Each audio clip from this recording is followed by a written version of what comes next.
Hi, welcome back guys. This is your friend, the What If Guy, back with another fanfiction. This is the first part of What If Issei Had Broken Boosted Gear. Now before starting, please give this video a like, and subscribe to the channel if you want more videos like this. Now let's get into the fanfic. The waves clash against each other as a battle rage on. Amongst the night sky covered in storm clouds, two adversaries faced each other head-on with all they got.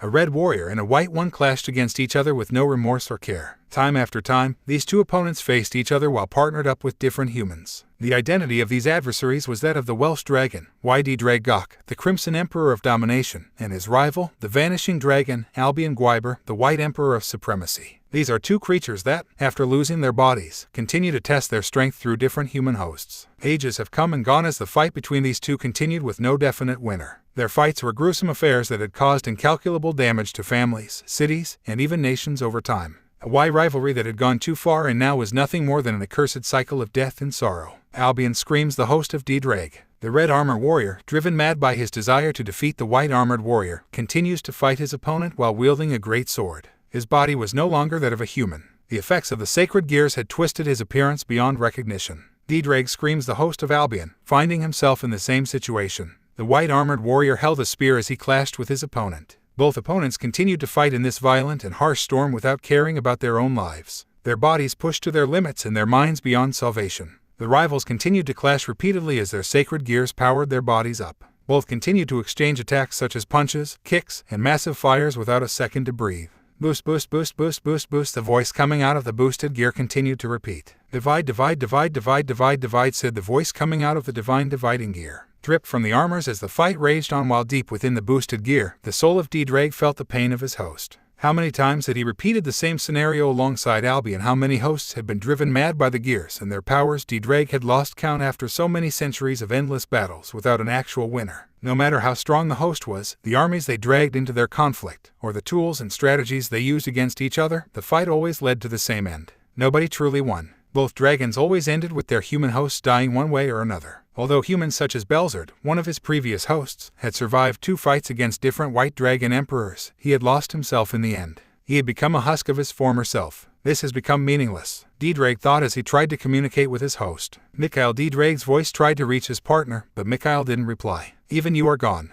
You promised to return to her after this fight, and here you are. We have yet to use the Juggernaut drive, yet you lost to the desire to defeat Albion. The dragon told himself in a depressed tone. Ddraig looks through the eyes of Mikhail and sees the state of the current white dragon emperor. The armor was severely damaged, and the amount of dripping from it was insane. He must be gone like Mikhail. How many lives have I sacrificed for this rivalry? Albion, I think I can't endure this weight on my shoulders anymore. I don't think I can continue like this. Albion, my eternal rival. It had taken years for him to realize how far he had gone, but his sins finally caught up to him. I know there is only one way to stop this, and it has to start with me. Ddraig stops powering his partner's body, leaving the current red dragon emperor defenseless. The body of the warrior begins to fall to the ocean below. The white dragon emperor sees this as a chance to use his ultimate attack, Compression Divider, to eliminate his adversary. The human quickly powers up and releases a wave of energy against his opponent. As the attack connects, Ddraig feels all the pain his host is feeling. I'm sorry, partner. Mikhail, this will be our last dance. I pray that the person who comes after can choose a different path than this nightmare I created for myself. Something happens as the attack of the white dragon emperor continues to erase the body of the current wielder of the boosted gear. Something happens. Such an amount of power and the lack of defense leads to an unexpected effect on the sacred gear. The attack begins to affect the gear, which had never happened before. As the body of the current red dragon emperor is erased from existence, the jewel of the boosted gear cracks, but this time, the damage is not something just physical. Without realizing what he has done, Albion and his current host set a chain of events that will change many people's futures. The beginning of a different path had begun. Many years after, location, Japan.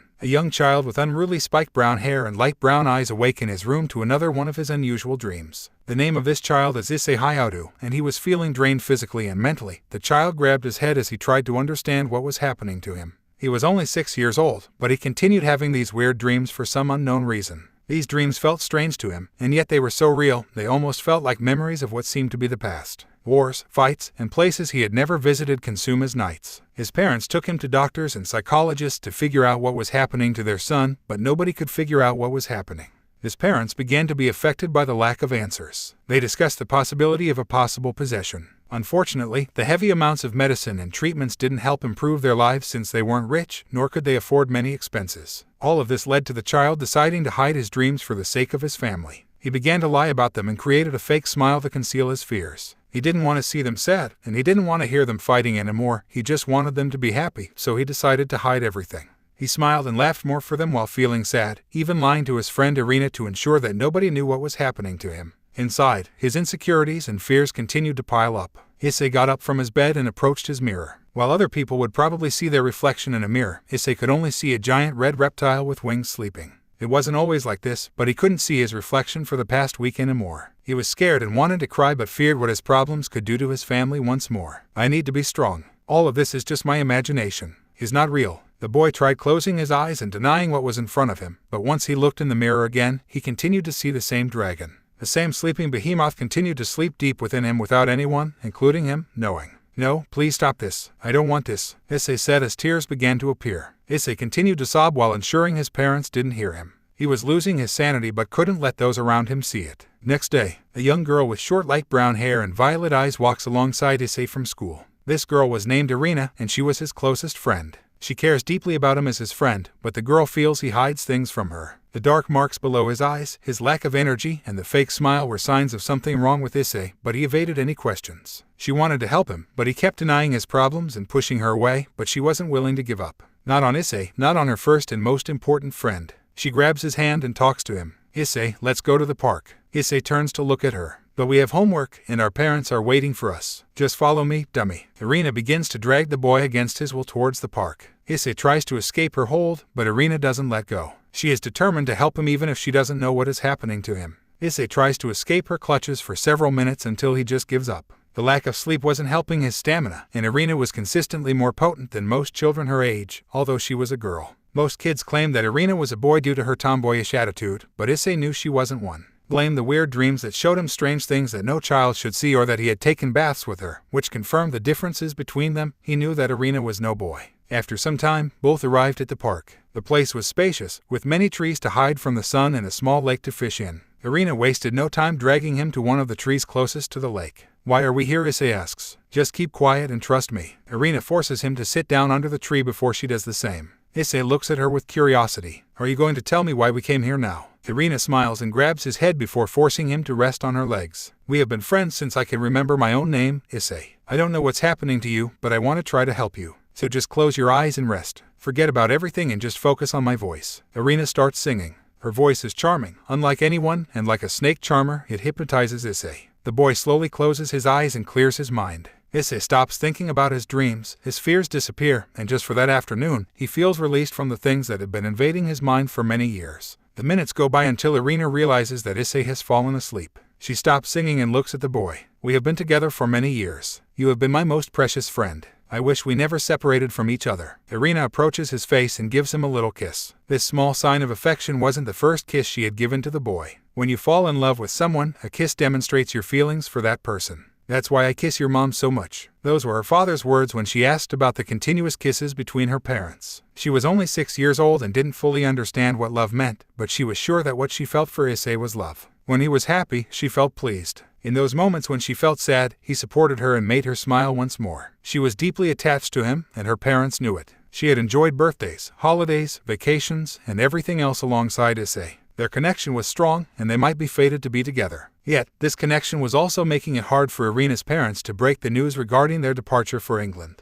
The girl wasn't going to be happy about it, and the fact that she was so worried about him wasn't going to make it any easier for them. But fate has a way of causing events that could lead to separations that nobody could see coming. Later that day, Issei's home. Darling, are you sure we should wait until tomorrow to fix that gas tank? Asks Issei's mom as she takes care of the dishes. Dear, trust me. I called the company this afternoon. They're going to come tomorrow and check it out. I'm sure that everything is going to be all right. You haven't smelled any more gas since I last checked it out, Issei's dad replied. No, but you never know what could happen. Issei's mom seemed worried about it. Dear, just trust me this once. The tank is okay. The gas company will come tomorrow and they will take care of it. So don't stress yourself out, and let's just enjoy a quiet afternoon together. Issei's dad got up and approached his mother before kissing her. Issei was sitting on the couch while he read a book for school. Then, out of the corner of his eyes, he could see the affectionate interaction between his parents. The boy couldn't hide a sincere smile that formed on his face. Although he had to endure the weird dreams and fears he had developed, he was happy that his parents were fighting less. Since he stopped talking about them, his parents had returned to their cheerful attitudes, and he was okay with it.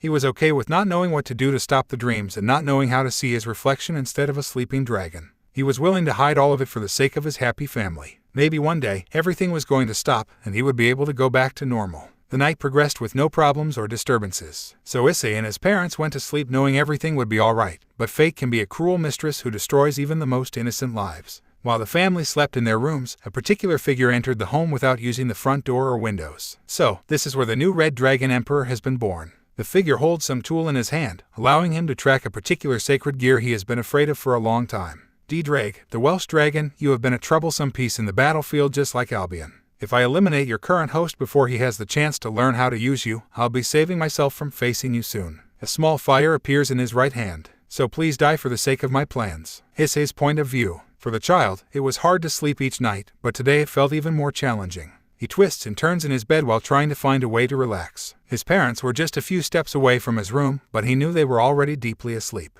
His father had an early workday tomorrow, and his mom needed to be awake for the appointment with the gas company. Issei sat down on his bed and looked through the window like any other night. Reading the rest of the book might help me to sleep. The boy got up and walked towards his bookstand, but he stopped when a specific smell invaded his nose. Smoke. The boy turns his sights toward the door. A dim light was visible under it, and not even 3 seconds passed before the flames started to consume the door. A fire, but how Dad said the gas tank was fine. Issei backs away from the door as the flames continue to spread. Mom, Dad, Issei began to scream. Issei, the boy, was able to hear the voices of his parents. Mom, Dad, save me, there is fire. I can't escape my room. So he started inhaling the smoke, and breathing became more difficult. He began to cough. Issei, drop down and get closer to the window. You need to escape. We can't. The explosion cut his dad's voice. The gas tank located closer to their room seemed to have exploded due to the fire. Dad, Mom, Issei screamed after not being able to hear their voices anymore. The boy drops to the floor and tries to approach the window, but luck doesn't seem to be on his side. The flames had spread around the house even more. The fire had even begun to reach his window, preventing him from trying to jump away from the fire. POV, outside the house. The being responsible for the fire that was consuming Issei's home watched the carnage from the sky. His dark feathered wings flapped in joy as he saw what he had done. Die, child. Die for the sake of the war that I'm going to start. You and the White Dragon Emperor shouldn't even exist. You're monsters that can drastically affect the battlefield, and I don't need you interfering in my plans. So just die. The fallen angel said before disappearing with a smile on his face. He was sure that this was going to be enough to kill the brat, and there was no way in hell in which he could activate the sacred gear at this age. It was a common occurrence amongst those humans blessed with such powers, as a young body seemed unable to endure the strain such powers could put on the user. All previous holders of the booster gear had shown their abilities around the age of 14 at the earliest, and this child was very young, so he knew there was no way the boy could save himself. But how wrong he was to expect the same situation when he didn't even know what had happened to the current host of Ddraig. Deep within Issei, Ddraig sleeps peacefully without a care in the world, like any other time after his host dies. The boosted gear was his container and his prison. His soul couldn't escape from it, or that was what he believed. I don't want to die. Ddraig began to hear a voice. Mom, Dad, I need you. I can't escape. The voice of a child started to disturb his slumber. The boy's screams became louder and more apparent as the seconds passed until Ddraig had enough. The Welsh dragon opened his eyes and found a massive crack in the void in front of him. What is this? Ddraig didn't seem to have a clue of what this crack was. The inside of the booster gear was usually an abyss of dark green mist while the gear wasn't awake, but now he found a massive crack of light through which one could hear a child's voice. The dragon approaches the crack with interest. His soul seemed drawn into it, but something stopped him in his tracks before he could move another centimeter. Ddraig turned his sight towards his back, and he saw them. The husks of his previous hosts, souls that had been driven mad by the rivalry with Albion. Their hands were like chains attached to his body, preventing him from escaping from this place. All of you are as trapped as me inside of this place, never knowing the afterlife or what happened to those you left behind. I'm sorry for everything that happened to all of you, but we can't let this opportunity go away. I'll drag all of you alongside me if that's what I have to do, but we are going there. Ddraig's soul spread his wings and flew into the crack while dragging the husks of his previous partners alongside him. He didn't know what to expect from this, but he was willing to do what was necessary for an opportunity to escape this prison. POV, back in the real world. Issei lay on the floor of his room. The flames had spread all around, and he didn't see any way out of this inferno. The smoke made it hard for him to breathe. The fire continued getting closer to him, and the boy lost all hope with each second that went by. Mom, Dad, Irina, I don't want to die. The boy closes his eyes and awaits his end. No amount of tears was going to save him now, and he couldn't lift a single limb. The flames finally reached the boy's body, and he began to feel the insane pain that being burned alive meant. First was his legs, and shortly after, the rest of his body. Make it stop. Please, somebody, make it all stop. The boy prays for a miracle, and shortly after, it happens, but not in the way he was expecting. His began to hurt, his heart was beating even faster. His ribs crack and readjust themselves around like many other parts of his body. The boy's body stood up while still burning, thanks to an unknown force. Let's fly away, a voice deep within his mind said. His eyes changed shape and color. Instead of looking human, they turned into reptilian eyes. A pair of fleshy wings grew from his back within seconds. Before Issei couldn't even understand what was happening to him, his mind began to hear the voices of other beings. Sleep, let us take care. Sleep, the cracked and paranormal voices said in unison. Issei felt how many hands began to drag him into the depths of his subconscious. The pain started to disappear while somebody else took over for him as the driver behind his body. The boy couldn't say a word as he sank deep and lost sight of himself, falling deeper into unconsciousness. With Issei no longer in control, Ddraig assumes full charge of this infantile and broken body. The dragon was used to the pain and didn't mind the flames much, but he knew this wasn't a situation where he could relax. His wings flapped a few times before he pierced the house's ceiling and flew as high as this body allowed him to. This body won't last any longer. It is too weak, and my power is too strong for it. I need a place in which I can shred this skin. Ddraig thought before he made a choice. There was only one place where nobody could approach him without paying the consequences. Ddraig uses a small amount of his power and opens a small rift in space, allowing him to reach the dimensional gap, the realm of the void in which few could survive. I hope he accepts, Ddraig says as he leaves the human world behind. POV, Great Red. Within the vast void of the dimensional gap, a massive red western dragon continued to fly around. This beast was as big as a continent. It also was as dangerous as the most feared beings within all of the realms of Yggdrasil. Its name was Great Red. This behemoth was acknowledged as the strongest being in all creation, and this also meant that only the biggest of idiots would dare to invade his home. Suddenly, the massive winged creature felt a disturbance. A small number of beings could reach this place, and an even smaller number had the guts to do it willingly. The dimensional gap was his territory, and everyone knew the risk of crossing it. But Red knew this presence all too well. A presence Red never expected to feel in all of his might ever again. It had been so long since Great Red met him in person. The massive dragon approaches the being that had entered his territory. Its body was nothing like his previous one, but Red knew who he was. Ddraig, what are you doing here? No, better yet, tell me why I can feel all of your power and no seal holding you back. Your soul is supposed to be inside the boosted gear. Ddraig watched the massive dragon before him and lowered his head in respect. Great Red, I don't have all the answers you are looking for right now, but I need your help. As you can see, my current body won't resist much longer if I wait. I ask for asylum within your territory until I can shred this skin and make this body into something capable of holding my soul and the one of my current host. Current host, are you telling me you are controlling the body of your current host? Something like this has never happened before. How did this happen? Did that child surrender his whole body to the power of the booster gear? I don't know it myself, but I'll answer your questions as soon as I can change this body. I ask you once more for asylum, and in exchange, I'll pay any price you ask for, but I need your protection right now. Great Red sees how Ddraig lowers his head. It knew how prideful he used to be many millennia ago, but Ddraig had changed a lot since then.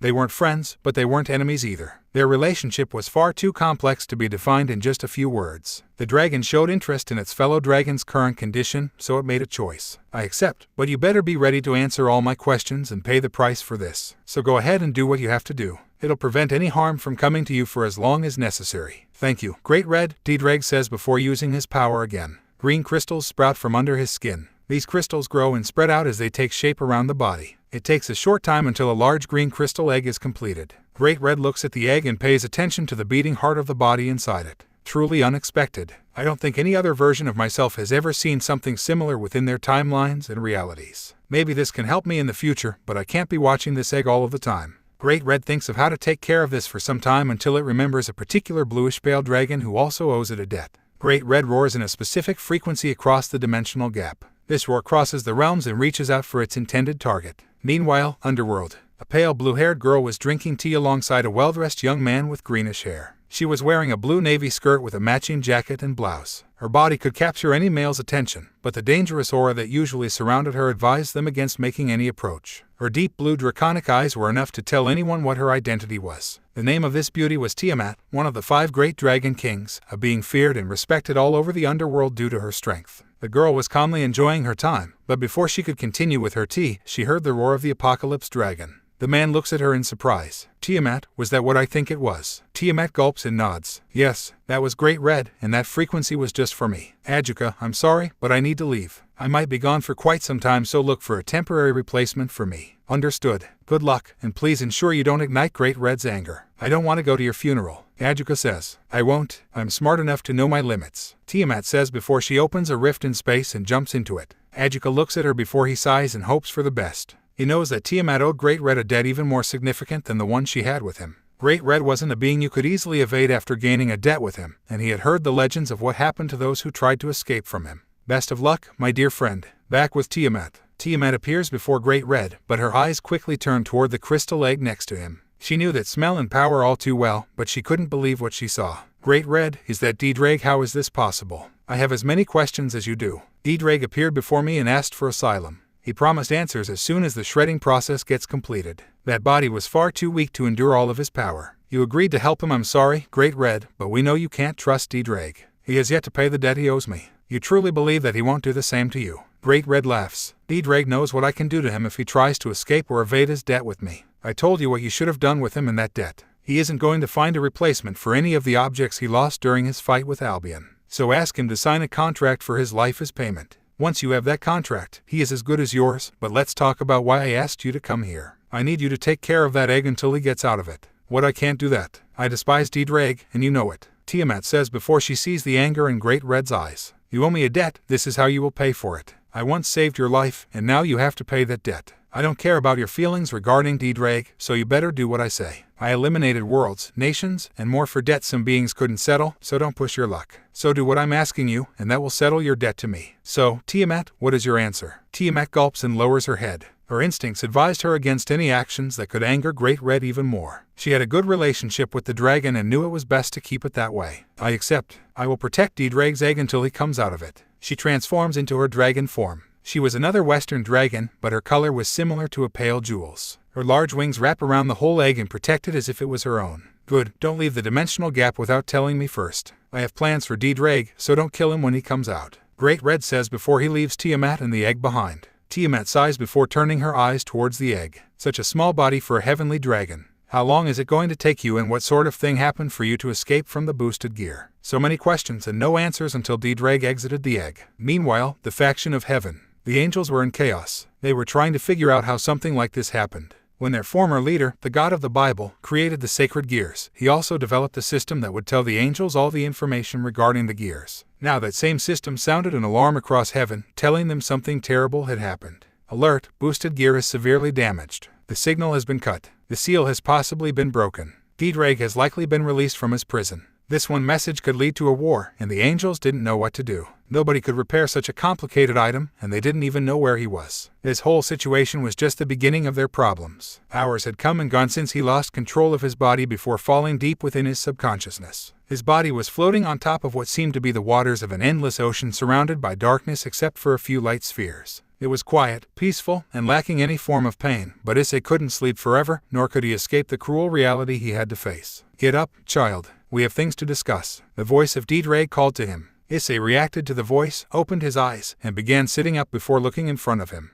What the boy screamed after he saw the form of Ddraig in front of him. The large crimson western creature was a sight that could scare anyone off. He tries to move away from Ddraig but finds his escape route blocked by several human bodies. He turns around and screams even more after seeing their faces. Several humans, women, and men stood around, forming a wall preventing Issei from escaping. Their bodies seemed mangled and almost mummy-like. Their faces didn't have eyes, but each husk was focused on him and his movements. This can't be real, none of it can't be real. Mom, Dad, help me, Issei says as he takes a fetal position trying to protect himself. He was about to have a complete mental breakdown. Ddraig sees this and sighs. I should have expected this. You're still a child, after all. Ddraig decides to change shape into something more approachable. It has been millennia since he took human form, so he decides to copy Issei's form, at least for now. His body shrinks in size before transforming into an exact copy of Issei except for his green draconic eyes. After his body is done transforming, he approaches the crying child. Issei is still crying, and his body is shaking in fear. He is not in the best state. I need to be careful with how I approach him. He extends one hand towards Issei's head before patting him.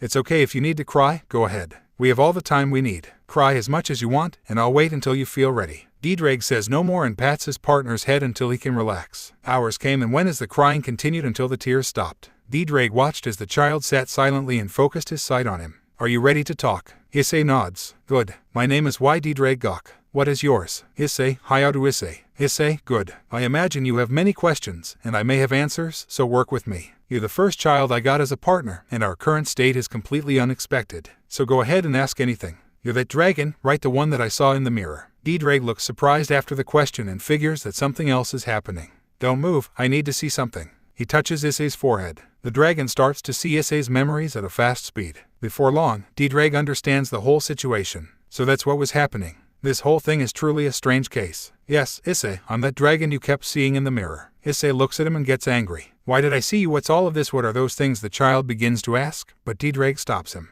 One question at a time. I will explain this as clearly as possible, so try to pay attention. I'm Ddraig, a heavenly dragon. I fought against gods, demons, and fallen angels long ago. They killed my original body, and one of those gods decided to seal my soul inside an object created out of my flesh called the boosted gear. Got it. Issei slowly nods. Okay, the booster gear is one of many sacred gears, objects put inside humans randomly while inside their mother's wombs. These objects give humans superpowers. Like in the books I read, Issei asks. Like in those books, but much cooler. Ddraig slaps himself mentally after realizing how dumb he sounds, but decides to continue since it seems to work. Many people like you had gained the booster gear since birth, and you're my latest partner, but something went wrong this time. What went wrong? All those dreams you've been having, my image in the mirror, all of the weird things you've been experiencing shouldn't have happened. Those dreams were memories, and some of theirs as well. Ddraig points at the husks that surround them. They are most of my previous partners. Now they exist as symbols of my sins. Issei looks around in fear but recognizes a few faces, although they lack eyes. So those were their memories, and yours. Why was I seeing them?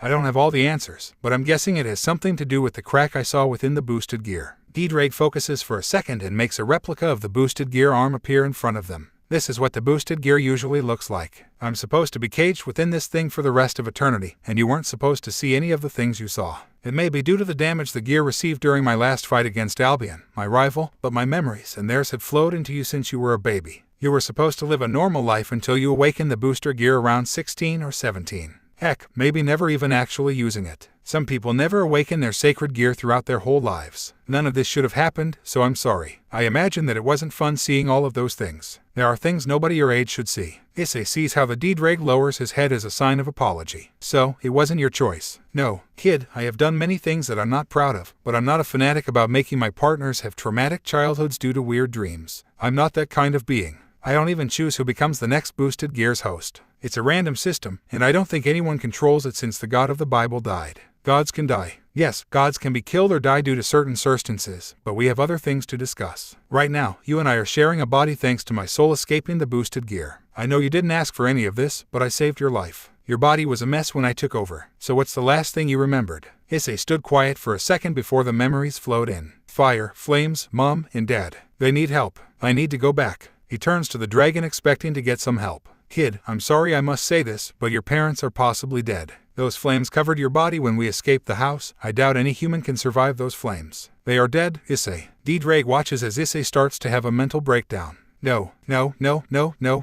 They can't be dead. My parents can't be dead. We were going to be a happy family. I lied about my dreams. I kept them hidden. It can't be true. In a moment of desperation, Issei begins to punch Ddraig. Give them back. Give me my parents back. The dragon couldn't help but feel sorry for the child. Ddraig extends his arms and catches him in a hug. Go ahead, let it all out. Blame me, scream at me, bite me, and let all those feelings run wild. I'm going to be right here until the end. Thus began many hours of emotional outbursts. Issei did everything in the book, from kicks, biting, and punching the dragon, but Ddraig didn't move an inch. He stood right beside the boy at all times. At some time, Issei pushed himself so hard that he went to sleep again after draining all of his energy, thus leaving Ddraig alone with his thoughts. Ddraig saw his partner's body shivering in his sleep, so he decided to go back into his dragon form on a smaller scale and cover Issei with his body. His wings warmly covered the small figure of the child. His body heat offered the boy the support he needed at the time, leading to the shivering stopping. This wasn't supposed to happen, but I can't go back. I need to do this if I truly want to free myself from that prison and the endless cycle of fights against Albion. I'm sorry, Issei, but I'm making this choice for both of our sakes. You're stuck with me. You're alone, and your life will never return to normality, but I will ensure you find happiness along the way. Ddraig thought as he looked at the boy. With Issei taken care of, Ddraig refocuses his attention on the body he now shares with Issei.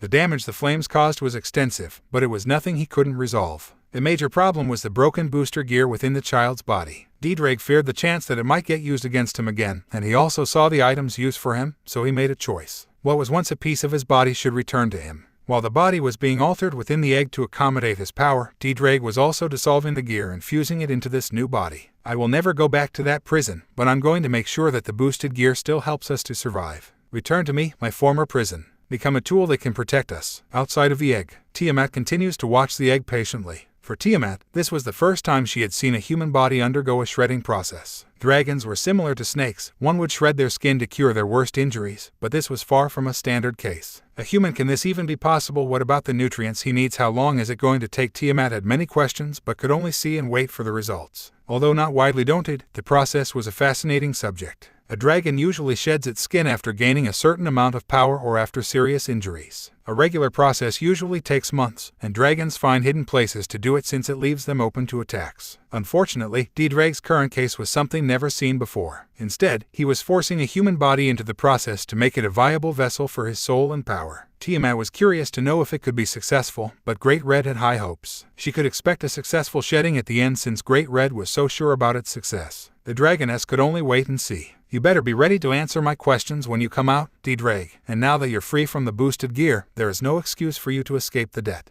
she thought as she looked deep into the inside of the egg. The common conscience of the child was still visible, but Tiamat knew that the appearance wouldn't last long if the process were to be successful. Meanwhile, Irina. She didn't want to believe what she was seeing. Instead, she completely blocked her parents' voices as she watched the remains of what was once Issei's home. Paramedics and firefighters walked back and forth while searching the whole house for the bodies. The entire neighborhood was distressed after seeing the destruction the flames had caused. Everyone saw how the official brought 2 body bags out of the remains from the burned home. The tears began to flow at the horrendous sight. I can't believe this. How can such a tragedy happen? They say they can't find the child's body. Were the flames so strong that they didn't leave any remains? That poor child. Irina felt how her whole world came crashing down. Her heartbeat decreased, and her voice was gone. The tears continued as she tried to make sense of this. We were together just yesterday. You were sleeping on my knees. Issei, her mind shut down after not being able to endure the shock. She loses consciousness due to stress. Her parents were forced to grab her and walk away from the scene with her unconscious body, but her dad saw what others couldn't see. Almost hidden from the human, a single black feather lay trapped within the leaves in one of the trees closest to the house. He also detected the remains of magic within the area and knew that this incident wasn't typical. Someone had done this, and he had an idea of who was responsible. Meanwhile, within Grigori, Private Laboratory 0, a fallen angel continued to ponder about the object in his hands. He was one of, if not the most famous beings in the Fallen Angels faction. He was known as the cruelest fallen angel and a former seraph. His name was Azazel. The leader of the Fallen Angels had created many things throughout his life, but this specific tool was possibly the best. The Sacred Gear Seeker. This object was supposed to be inside my private vault, so why is it here? Azazel asks himself as he looks at the artifact. The tool was something he developed to find specific candidates that could be useful as part of his faction, but he also produced it to know where the next Red Dragon Emperor would appear. Vali, the current White Dragon Empress, was under his protection, and he knew that keeping her away from her possible rival was the best option. The fight could mean Vali's death or, even worse, lead to her losing her sanity. Azazel wasn't willing to let that happen, so he found the current Red Dragon Emperor through this artifact. Then, after seeing his position, he put the artifact in his vault to prevent any problems with Vali. Finally, he found the artifact on his lab table. Now, he needed to determine who could have taken it out or for what purpose. Suddenly, the door to the lab opened up.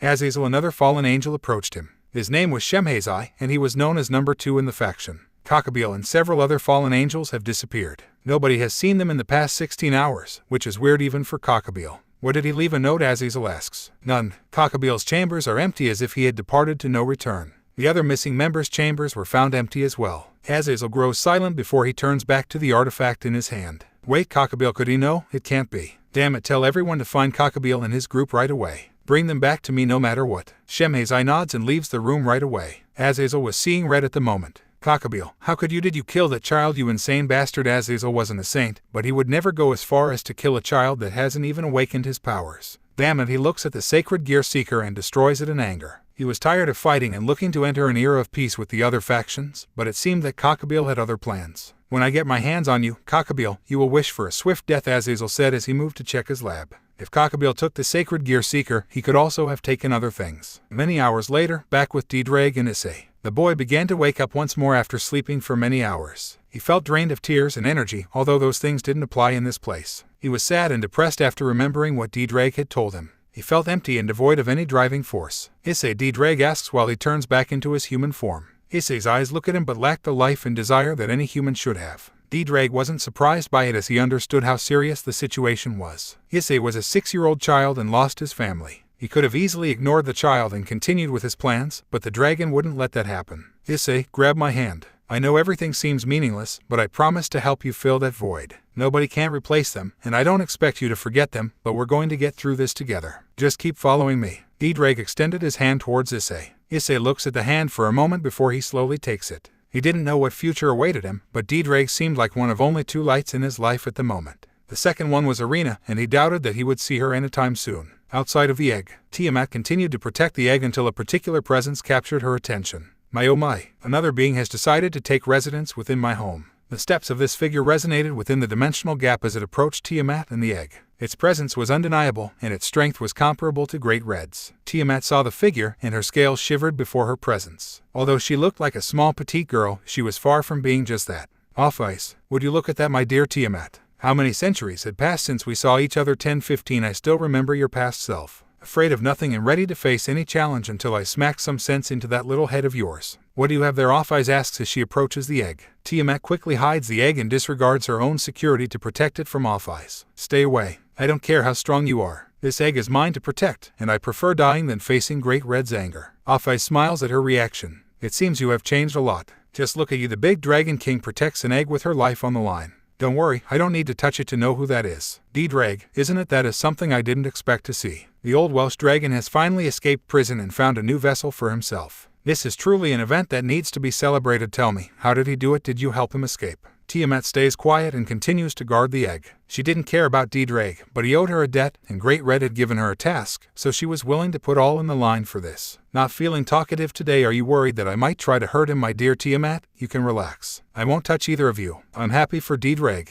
A dragon like Ddraig will benefit me, so don't stress yourself out. To prove it to you, I will give him a gift. Off Eyes disappears from Tiamat's sight before reappearing next to the egg. Ddraig, my sweet Welsh dragon, this is my gift to you. Just a little drop of my power for you. Grow strong, and may one day we meet each other again like the first time we meet back then. Off Eyes kisses the egg, and a snake pattern appears in the egg for a second before disappearing. Tiamat is in shock and quickly opens fire against Off Eyes. Several energy attacks are fired against Off Eyes, but she gracefully evades each one. Are you mad because I kissed your maid? Off Eyes asks with a smile on her face. Tiamat blushes before continuing her assault against Off Eyes with no positive results. Before Off Eyes can continue to enjoy the fun for longer, a massive beam attack connects with her. She blocks most of the damage, but she still is injured by it. Her eyes turn, and she finds him, her nemesis. Great Red, so, you finally show yourself. Leave this place, he orders before charging a new attack against her. Off Eyes smiles before disappearing. Until we see each other again, Ddraig and friends. Tiamat takes a couple of deep breaths while feeling how the heavy task in her shoulders has become even worse. She then turns her attention back to the egg and carefully examines it.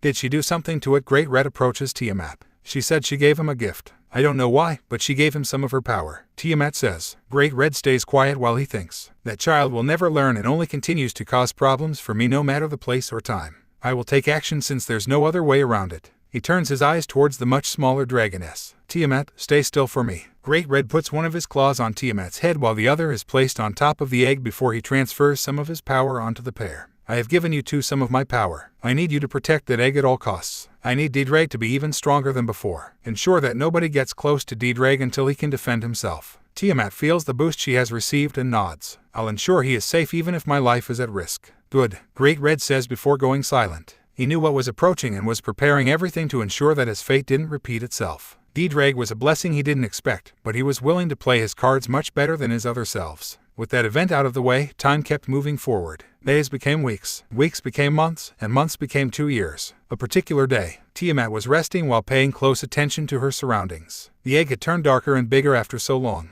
She wasn't able to distinguish the insides of the egg. Since Off Eyes, few other entities have approached the dimensional gap. Fallen angels got too close once his curiosity got the best of them. Rumors began to circulate regarding her and the egg. Devils around Ajuka had said that Tiamat had finally found the perfect mate and was now taking care of the egg. Some angels had to go all the way to the dimensional gap and tried asking her about the egg, but she pushed them away with all her power. But nobody except for her, Great Red, and Off Eyes truly knew about the true identity of the egg. She had even started to become a little attached to the egg. She had begun to imagine what new form Ddraig would have after he exited the egg and how much she would grind him into the dirt to make him pay his debt to her. I might even consider Great Red's recommendation. Taking ownership of your new life doesn't sound too bad. Making you into my slave sounds like a good idea. She thinks, yet while daydreaming, the egg begins to crack. Hey, the first cracking sound got her attention. Is it happening? Tiamat moves the egg a little away from her and watches the process take place. More cracks began to appear all around, and within a few moments, the egg exploded into pieces. A bright light blinded Tiamat for a few moments before the dragoness saw the awaited dragon. His body was much more prominent now than his original one.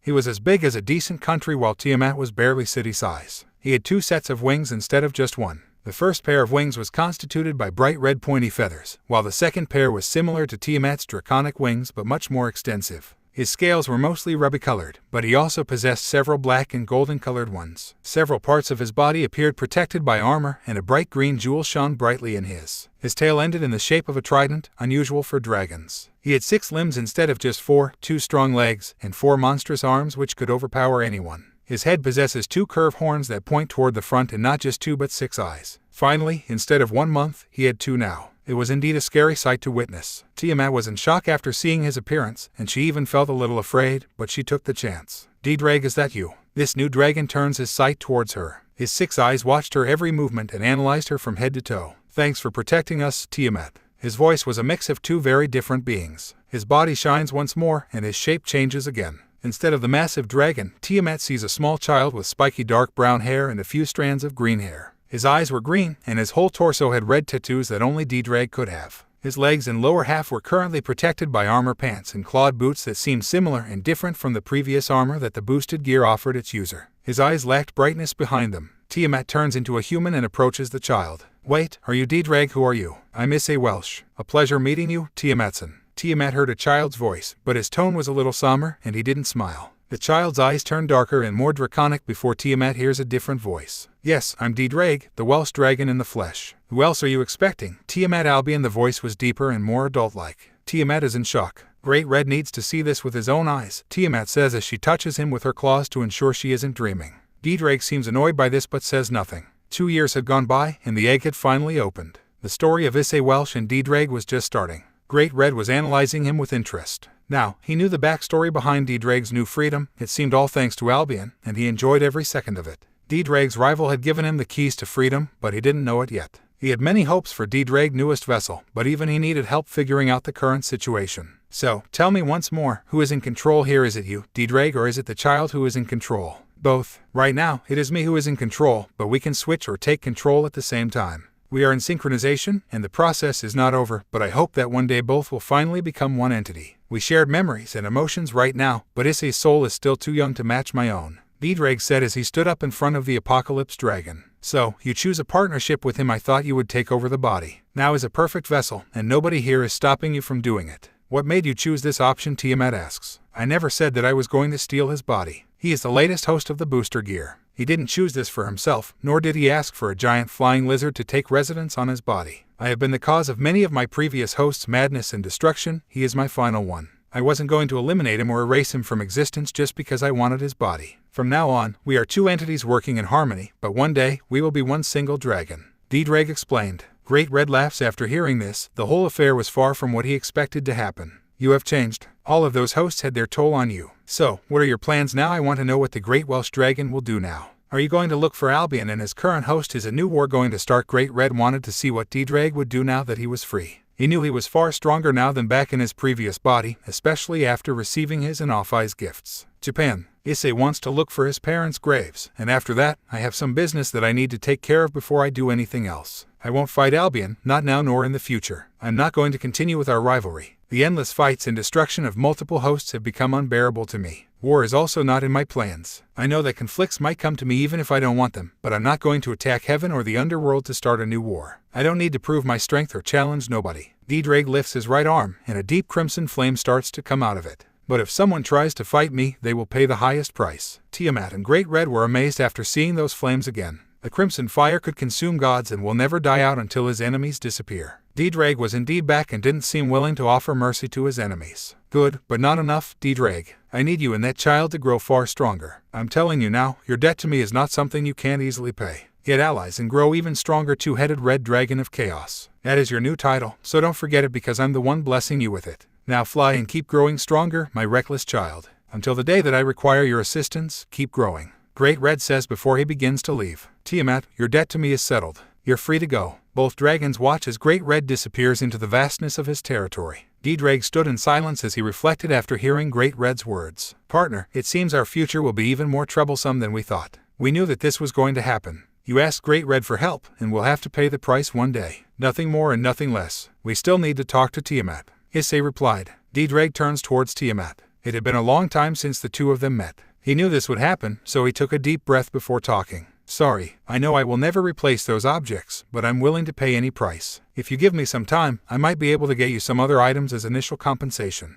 Tiamat stays quiet. She was thinking about how to approach this issue. Those items were irreplaceable to her, but she had allowed him to borrow them because they used to be friends, and she had a crush on him back then. It was quite a massive crush on the wild and careless Red Dragon Emperor, and now he was willing to pay any price. Maybe it was due to the long wait, her lack of any mate, or the previous suggestion of Great Red, but she went ahead and said, I want you. I know that I might not be the only one, but I want you as my mate. I want a child with you. A child is not replaceable and has no price tag. I want one with you, the Welsh dragon. She said just like that. Everything went silent. Ddraig and Issei were in shock. They couldn't believe what they were hearing. Tiamat, one of the Dragon Kings, had asked them for a child. Ddraig had no interest in relationships since he came into existence, and Issei was still a child, although one with the memories of many adults. He had absorbed all those husks into himself during the 2 years they were inside the egg, but he was still 8. You want us to become parents? Asks the fused voice of Issei and Ddraig. We're still a child. No, you're not. That appearance of a child is not your real self. You're a dragon, quite the massive one.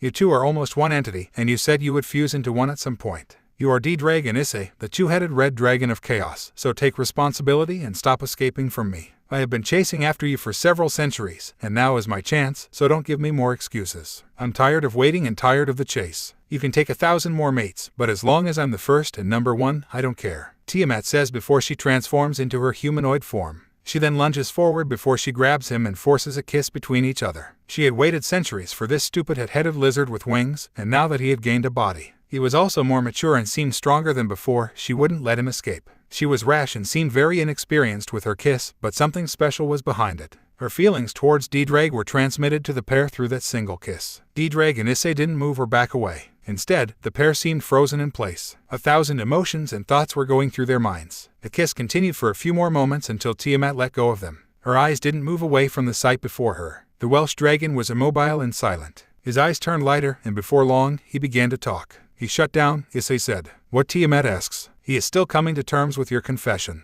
He doesn't want to talk to you for at least now, but he says he accepts. I'm still unsure of this. I don't know you personally, although he and I shared memories. No matter what you say, I'm still a child, so I ask for some cooperation. We can be mates, but I can't become a parent without knowing you, so I ask for a period for us to get to know each other. Ddraig says that this would be the best for us. Issei says as he bows to her and awaits her answer. Tiamat stays quiet and reflects on this. She had waited for him this long, and now he had him, but Issei was also in the mix. She didn't consider him and made her declaration without caring about his opinion. Why are we so impulsive as a species? She asked herself as she realized the mess she had created. Issei, right. Yes, I'm sorry for all of this. I was too impulsive. Yes, you were. How long do you want us to get to know each other? I'm 8, but at least 3 years of getting to know each other might work for us. None of this is normal, but I must adapt and stop thinking like a human. If you give me 3 years to get to know each other, we can make this work. Ddraig might also need that time. He has zero experience with romantic emotions, although he has seen many things through the previous host's eyes. He says that he doesn't find you distasteful or unattractive, but he has never thought about any kind of relationship before. Back then, it was far from possible for him, and he knew it. Fighting Albion and being strong was far more important than having a mate. Got it. Ddraig was far too violent and destructive for females other than me to approach him easily. So, 3 years of being boyfriend and girlfriend.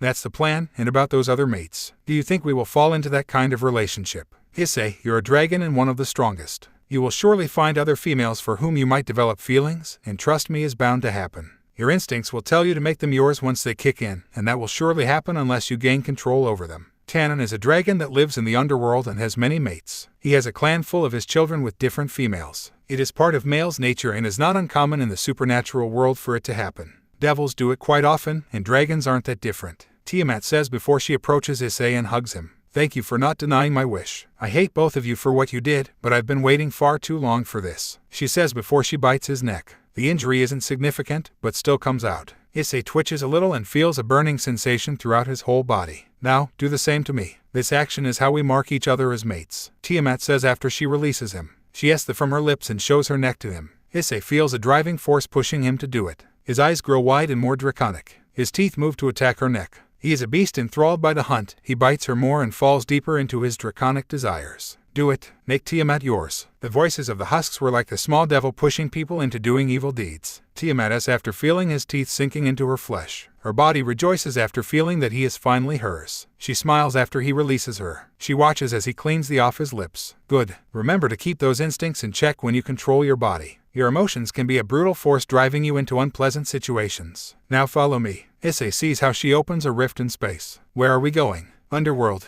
You need clothes, especially if you want to go to the human world. I don't think armor and a naked torso are adequate for someone to walk around the human world, Tiamat says before she grabs his hand. Let's go. Issei nods and follows her. The warmth of her hand was a welcoming sensation, and the former human couldn't help but smile again. Back in the underworld, the devil world was relatively peaceful that day until Lilith's citizens fell under that immense presence. Demons all around turned their sights toward where Tiamat and Issei had appeared. A child. How is that child so strong? This can't be real. The voices of the devils present reach Issei's ears. He had forgotten to hide his power. Issei, hide it now, we don't want to start a fight with whoever is in power. Ddraig advised his partner. Issei did as told. The flaming aura surrounding him decreased and almost disappeared, reducing the area's tension just a little bit. Follow me and ignore them. They will relax after some time, Tiamat said. Issei nodded before following Tiamat around. The buildings, sky, and atmosphere felt different from the human world. Devils look similar to humans, but their wings, tails, horns, and other minor physical characteristics ensured that he never confused the two. Although not many devils possess tails or horns, they were still devils. Here we are, Tiamat said as they stopped in front of a clothes store. I'm paying, so I can choose what you will wear. Issei didn't object to it. I trust you with it. Time went by pretty quickly. Tiamat had fun as she chose many different styles of clothes for him. Suits, jackets, shirts, and many other clothing articles were bought for the Welsh dragon. Use this chance, Tia. He looks way too good like this. He is cute enough to rock almost any style, Tiamat told herself with a cheeky grin on her face. Now Issei was wearing a nice black business suit and a red long-sleeve shirt. Nice choice. Instead of Issei, it was now Ddraig who was talking. So, you finally decide to talk. I thought Issei would accompany me for the rest of the day. I bought it for him because he looked cute in it, Tiamat said with a hint of anger in her voice. Ddraig sighs. Tia, this is not easy for me. I have zero experience with love affairs. Neither do I. Do you think I had one-night stands throughout all these centuries? I'm freaking Tiamat, the Chaos Karma Dragon. I don't sleep around with any cute male that comes around.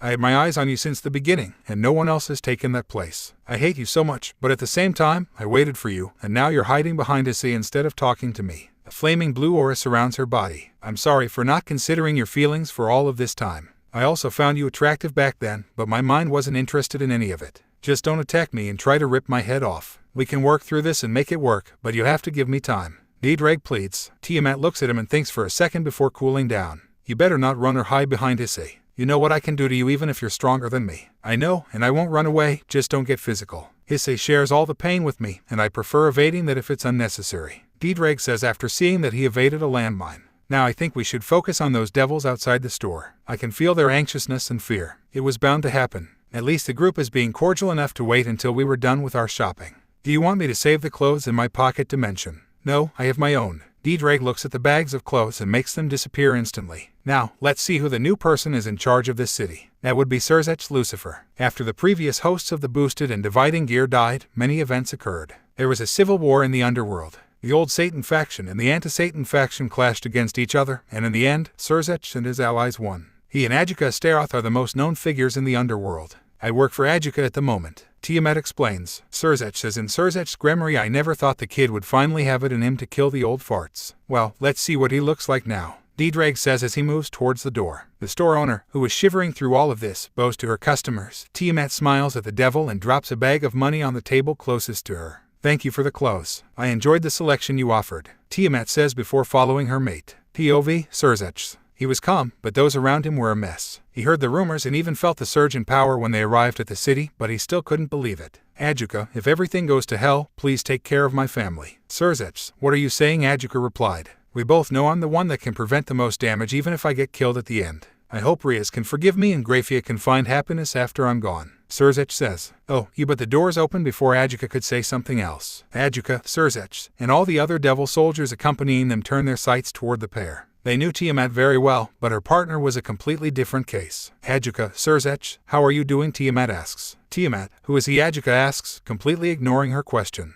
I don't think we should discuss my identity in the middle of the streets. But, Sirzech, I believe we can talk in a more peaceful place. I expect better treatment for someone who is the bright star of the Grigori family. Ddraig says. That voice. No, is impossible, but how? Sirzech asked after remembering that voice. He had met him once many years ago while the previous Red Dragon Emperor was still alive. Sirzech, relax. We can talk about it once we are in a more private place, Ddraig said as he approached the current Satans. Don't worry, I will not attack or do anything against you, so just guide us to a more private place. Sirzech sighs. Lower your weapons, this being is an acquaintance of mine. Adjuka looks surprised at this but says nothing against it. Sometime later, Grigori's residence. Ddraig sat at a table alongside Tiamat, Adjuka, Sirzech, Grafia, Zodicus Grigori, and Venelana Grigori. The tensions were still high, but not one of the devils was willing to move a finger. Adjuka, Grafia, Mom and Dad, this person is Ddraig, the Welsh dragon in the flesh, Sirzech says after being unable to endure the tension for longer. The shock on the faces of those present was less than unexpected, and their fears only increased.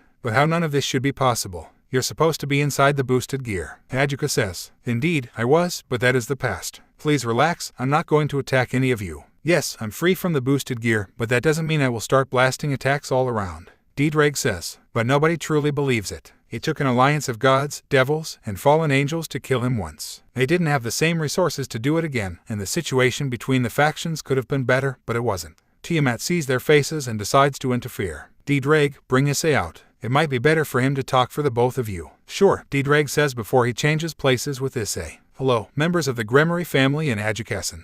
My name is Issei Welsh, I'm the original owner of this body. Wait, what? How? One asks Sirzech after hearing the change in tone. If all of you give some of your time, I will give you the answers you want. So please pay attention to my story, Issei said before he began to tell them his story. A short time after Issei's story. So, you were human? Zodicus asks. Yes, Issei replies. And you are sharing a body with Ddraig? Venelana continues. That is the case, although we're trying to become one single being in the future. Issei continues. Are you fine with that? Adjuka asks. My body was burned alive, I prayed for salvation, and Ddraig saved me. I lost my family and my humanity and have nothing else except for him. Sharing a body with him is not something I dislike, nor do I worry about becoming one being with him. I lost far too much, and I can't go back. What's done can't be reversed, Issei explains with a somber tone. Tiamat grabs his hand as a sign of support, and the other watches the interaction with curiosity. What about the booster gear? Do you have it or was it destroyed? Grafia asks. After hearing the story, she had curiosity regarding the sacred gear and its final fate. We absorbed it. Right now, it is no longer what it initially was. It can't even be considered sacred gear after what we did with it. Its remains have become part of this body. Issei focuses for a second before some kind of gauntlet covers his left arm. It was very different from the usual booster gear armor. This one was red and black with golden jewels. His fingers were sharp like knives. Adjuka and Sirzech watched the gauntlet with total surprise. The aura that emanated from the arm was strong. Neither of them wanted to receive any attack from that arm.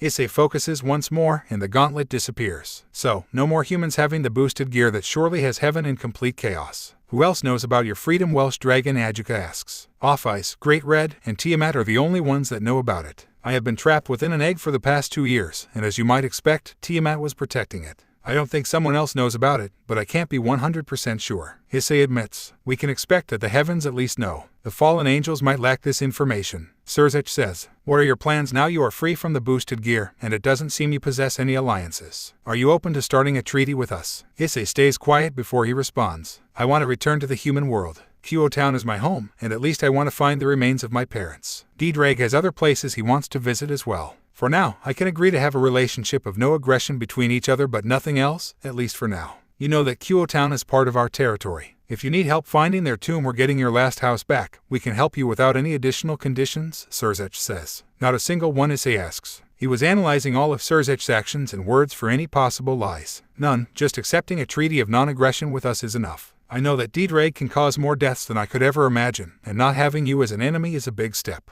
I can even offer you a room within this house until you're ready to leave for the human world, Sirzech says before extending a hand toward Issei. Do I have your word? Issei looks at him for a few moments before closing the treaty with Sirzech. You can trust us. We will not attack the Devil's faction or its members. The other devils present sighed in relief after hearing this. A heavenly dragon wasn't an enemy they wanted to have, especially now that he was free to do as he pleased. Adjuka and Sirzech also knew that if they played their cards right, they could gain an ally instead of an enemy. Tiamat was happy that the current Satans were smart enough not to provoke Ddraig and chose a peaceful approach with him. If they decided to attack him, she would fight with Ddraig regardless of her association with Adjuka. The reunion was going well, but a certain red-headed girl entered the room, catching everyone by surprise. "Rias, what are you doing here? This is a private meeting, Rias," Zodicus asked after seeing his youngest daughter. "Sorry, just before Rias could say another word, her body froze after seeing him. His green eyes were so scary but, at the same time, so appealing to her. She feared his presence, but it also called her to approach him. Her heart stopped for a second, and she felt she couldn't move her eyes away from him. "Who are you?" she asked with difficulty. His face told her about the deep sadness he had to endure, but that small smile towards her was enough to capture her attention. "Issei is my name." That was the first time they met, and it became the beginning of something she couldn't let go of for the rest of her life. Issei, they were calling his name. They had been attached to Ddraig once, and now they were his burden as well. So he opened his eyes and saw their eyeless faces around him. They were like chains attached to him, and their memories weren't something he could escape, but he had learned to accept them. Their fights, struggles, pains, and burdens were now his to face. "Issei, home. I know we're close to returning to my old home, the home where everything began for me and all of you. The house where I smiled, cried, and feared the unknown, and the place where I died once. I don't know if we'll find a house or just an empty lot. I don't know if Irina still lives there, but I need to know. I need to see it with my own eyes." The husks went silent, and they began to disappear one by one. So Issei was left all alone within the darkness of the void, or that's what we would initially think. "Issei, it's time for us to wake up. The form of Ddraig arises from within the endless void as the only light source. I know." Issei follows Ddraig out of this land of emptiness that his dreams had become. Back into the real world, Grigori residence. Issei awoke in an unknown bed, but he quickly remembered the events that had transpired yesterday. This place was the home of the Grigori family, and they had offered him a room for the night before he departed for the human world. Surzech claimed he was capable of helping him to find his parents' tomb and maybe even reclaim his old home, so his expectations were as high as they could be. He quickly got up and began to walk towards the bathroom. He was so tired the day before that he passed out after dinner. Tiamat had left with Adjuka, but she said she would come back to meet him as soon as she took care of some business. As he got close to the mirror on top of the sink, he finally saw his reflection, not Ddraig sleeping. It was the first time in years that he ever got to see his face, but he could not imagine his past self. His body had changed so much, and he had endured insane amounts of pain during that fire. His skin turned black, and most of his organs began to fail. If Ddraig hadn't interfered when he did, that day would have meant his death. "But I did die. Issei Hayaru, the human child, died that day. I died in that fire alongside everything I ever loved. I might still call myself Issei, but I have lost my humanity. I'm not human, nor will I ever return to that life. These green eyes, these tattoos, this hair that is turning green, and these sharp teeth are the proofs that affirm my current self." Issei was deep in thought until Ddraig ended the sentence. "The Welsh dragon, and now we hold the title of the two-headed red dragon of chaos. What has been altered can't be changed back, but you can still find happiness. The void that exists in your heart is also mine now, and we'll find a way to fill it out," Ddraig said. They were going to become one entity in the future, but even now, they still shared more than any other two beings could ever convey. They weren't just a host and resident soul, they were the Welsh dragon, and that was the only truth. Sometime after, the dining room. Rias didn't know how to act or even approach him, but she couldn't ignore his presence. His name is Issei, but Dad calls him Ddraig, and Brother Surzech calls him the Welsh dragon. Is he the Red Dragon Emperor? But he is so young. I have never heard about a sacred gear wielder activating their gear so young. She lifts her head just in a bid to watch him, and she just blushes after meeting his eyes. Why is he even here? Could he be planning to live here? Is he an ally of our family? Rias continued forming more questions in her mind as the mysteries behind the child across from her seemed to increase. But even with all the blushing, Rias still saw the sadness on his face. His light green eyes were beautiful, but Rias could tell he was dealing with so much pain. She wanted to know why he was so sad, but she couldn't cross that line. There were boundaries, and someone like her knew that she couldn't just ask someone their life story unless there was a connection first. He had only appeared at her house yesterday, and they only had one conversation that her dad quickly shot down. "Rias, he is Ddraig. You can't approach him like all other children. Please stay away unless he allows you to get close to him. He is someone dangerous," her dad said to her the night before as she went to sleep. Her mother and even Grafia told her against the idea of getting too close to him. But like any child, the more they tried to shoot her intentions down, the more she desired to get to know him. He was the prohibited fruit hanging from the tree of the Garden of Eden, and she wanted to bite it even if the price was a heavy one. While Rias continued her blushing and imagination, Issei silently ate the breakfast set before him. The memories of the husks told him everything he needed to know regarding table manners, which made it easy for him not to embarrass himself in front of the rest of the Grigori family. Rias's parents were surprised by his collected nature, but they still somewhat feared him. "Ddraig, how are you finding breakfast?" asked Venelana, trying to alleviate the tension. "Good. Just like yesterday's dinner, I enjoyed the different flavors and spices. I might say that this is one of the best breakfasts I have ever eaten in all of my years. Please give my thanks to the chef and the staff," Ddraig said as he took control, which took Rias by surprise. Well, why did your voice change? Rias asked after hearing such a drastic change. His eyes also surprise her. Rias, please mind your manners, dear. Please excuse her, Ddraig said. Don't worry about it. My dear child, I'm Ddraig, and the one you met yesterday is Issei. We are two different souls sharing one body, but one day we will fuse into one. I'm sorry if I scared you, but I can assure you that he and I are practically the same.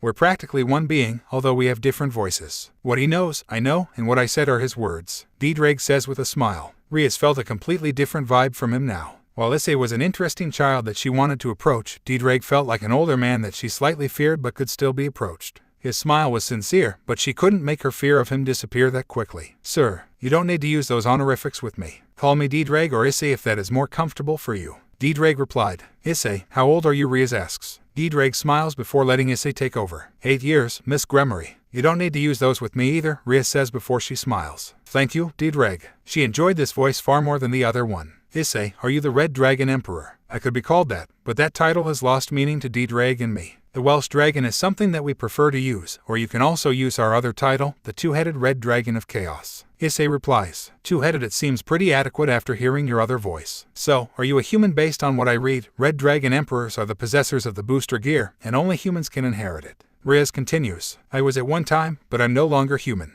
There are certain circumstances behind this in my current state, but I don't think we should discuss them while having breakfast. His sad smile shows itself once more. Rias quickly understands that it is a touchy subject. Forgive me if I offended you. I can see that this is not a subject you wish to discuss. Once again, I apologized. You didn't offend me. It is a hard subject, but you were just curious, and I need to get used to it. So, don't apologize. A lady like you is not a fault in this case. Now, excuse me, I need to get some air, Issei said before getting up and leaving the room. Rias stays in her chair. What have I done? Her parents quickly respond. Is okay, dear. Issei's life has been hard, and he said you didn't do anything. He just needs time to heal. His wounds are deep, and the best we can do is give him some space. Venilana says. Ddraig continues after her. He is a survivor. One day, he will overcome that traumatic experience. He is Ddraig, the Welsh dragon, and he knows he can't cry about it forever. His life will not be easy, and his enemies can use any weaknesses against him. Nonetheless, I ask you to be careful about how you approach him. One day he may even become an ally to us, so do your best to create an amicable relationship with him. He might even offer his aid to you if you play your cards well, so treasure and protect your connection to him.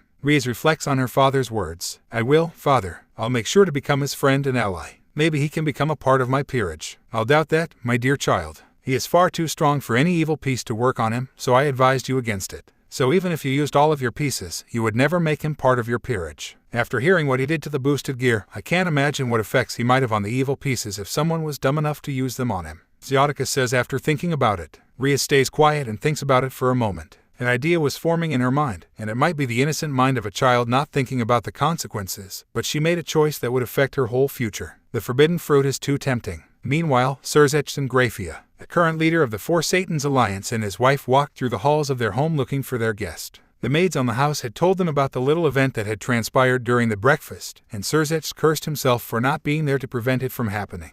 I should have prevented Rias from talking to him. That's a subject that nobody should mention in front of him, Ddraig says as he looks for Issei. Master, please don't blame yourself. You shouldn't judge the younger miss harshly because of her actions. She is a child, and curiosity is common in children. Grafia says. I know. I hope our child is not as curious as she is, Ddraig says. This comment causes him to receive a pinch on his face from his queen. A master shouldn't discuss private affairs openly. The walls have ears in this house, Grafia says. Sorry, dear. Calling her dear makes him gain another pinch. A master shouldn't openly talk about his feelings for his maid. Grafia continued. Ddraig cites. Why did I allow this to become the norm between us? I want to scream that I love you, and you're my dearest love, no matter the day of the week. So why should I care that you're working at the moment? His deep personal thoughts gained him another pinch. Thinking weird things about your maid is also not allowed. A small smile formed on her face. She loved it, but she wouldn't openly admit it. This little interaction continues the whole time they search for Issei until they find him close to the gardens behind the house. He was sitting down under a tree with his eyes closed. Ddraig, Grafia, do you have good news for us? Ddraig asks. His eyes opened, and they focused on the married couple. We do, but first, I want to apologize for my sister's questions, Ddraig says. Relax, Issei says it's fine. He enjoyed the conversation with the girl, and I find her interesting for a Grigori. Rias seems more normal and approachable than many of the members of your family that I met in the past. She is also far more innocent than what one could expect from a devil. Are they going to name her the heir of your family since you're a Satan now? Ddraig asked. He knew a lot about the underworld and its traditions. Knowing that Ddraig fought in a civil war and even became a Satan was something he didn't expect, but he approved.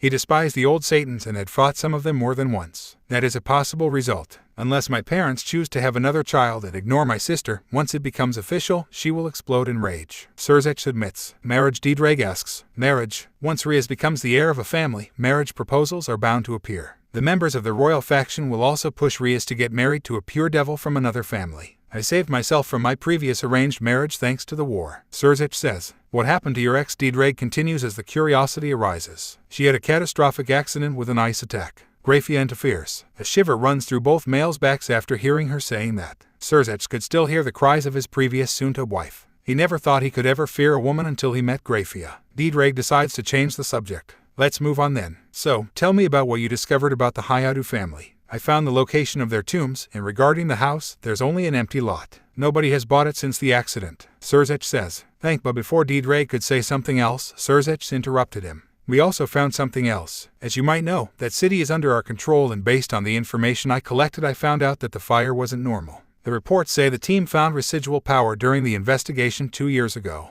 Also, black feathers were found close to the area. That accident wasn't a normal fire, Surzech says. As soon as those words were said, something went off inside him. Dark Souls 3 by Yuka Kitamura. Surzech and Grafia felt a shiver run down their whole body. Please move away from us, a collective voice of Issei and Ddraig said. The anger was noticeable in their tone. The air around the boy began to turn much hotter, and the married couple wasted no time backing away from the proximate area to the boy. The sky turned cloudy, his eye pupils disappeared, and only pure burning rage could be seen. A fire vortex formed around the boy as the total power of the Welsh dragon began to show itself. Crimson flames started to make their way into the sky. Surzech and Grafia shivered in fear after feeling the might of his power. Both of them had fought many fights before. They were veterans of a civil war. Yet this was the first time they had ever felt such an insane amount of power. Lighting began to fall from the clouds, and the boy's shape began to levitate into the sky. The dragon was angry and distraught after hearing those words. It wasn't an accident. Someone did it. Someone tried to kill us. Someone killed our parents. A fallen angel had the guts to attack our home and destroy our lives. Their minds were unified, and they wanted.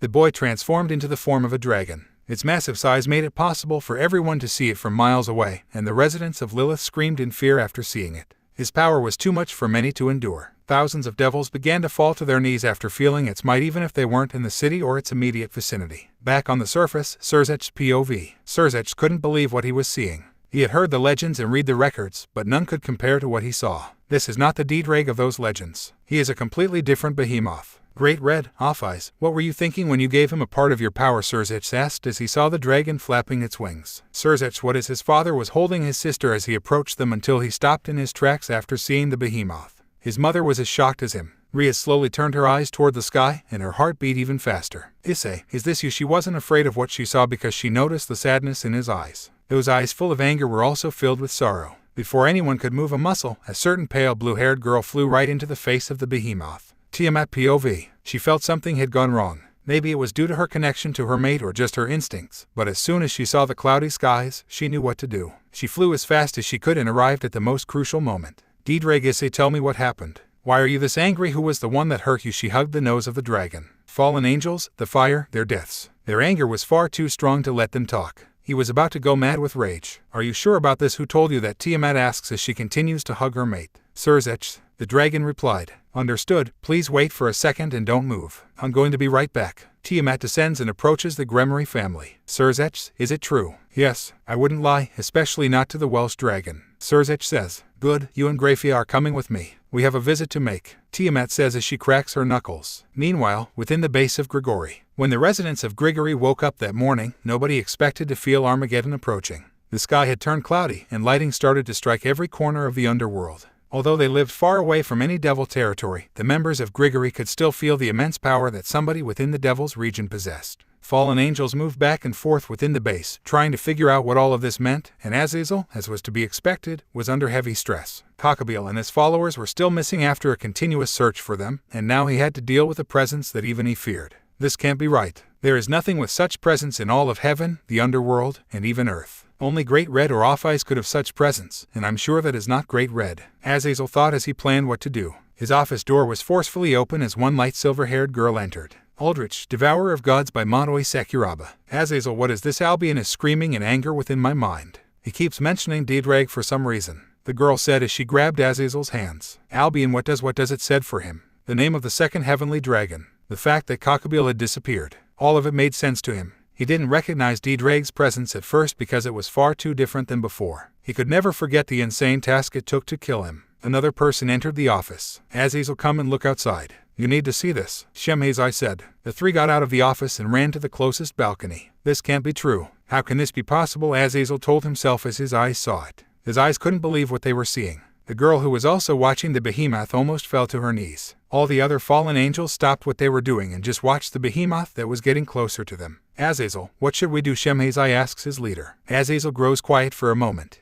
I'm going to have to take the fall. He then spreads his wings before looking at the child next to him. Vali, no matter what happens, just know I love you like a daughter, so please don't forget me. Azazel then jumps from the balcony and flies toward the behemoth. Azazel, she cared about him too much. She didn't want to see him die because he was her father figure. She had lost her mother, and losing him would be too much for her. I need to stop him. You can't, Vali. Azazel needs to do this. Issei stops her and prevents her from chasing after him. While this was happening, inside Vali, the other heavenly dragon was still angrily screaming. Bastard, how did you do it? It shouldn't be possible. Albion raged on as he realized his rival was free from his chains. Tiamat POV. Tiamat saw the leader of the fallen angels approaching them. Stop, someone is coming our way. Her group members stopped in their tracks. Azazel stopped just a few meters away from them. Tiamat, Surzech, Grafia and Ddraig. Why have all of you come to visit our base? Azazel asks. His tone was cold and respectful instead of cheerful or carefree. 2 years ago, someone attacked a human home in Kuo Town. A fire destroyed the house and killed 2 humans inside it. Surzech says. And what does that have to do with us? Azazel asks. That fire almost killed a certain boy. A boy who was the wielder of specific sacred gear. That boy was the host of the boosted gear, and we have information that tells us a fallen angel was responsible for the fire. Tiamat says. Surzech produces a folder with the information and gives it to Azazel. Azazel reads the information and begins to laugh to himself. Cockbill, you imbecile. He knew that the information was accurate. Azazel had seen the home before. He had even investigated the host of the gear back then and only planned to keep the 2 emperors apart, but fate had other plans in store. Before I say anything, I ask for one thing.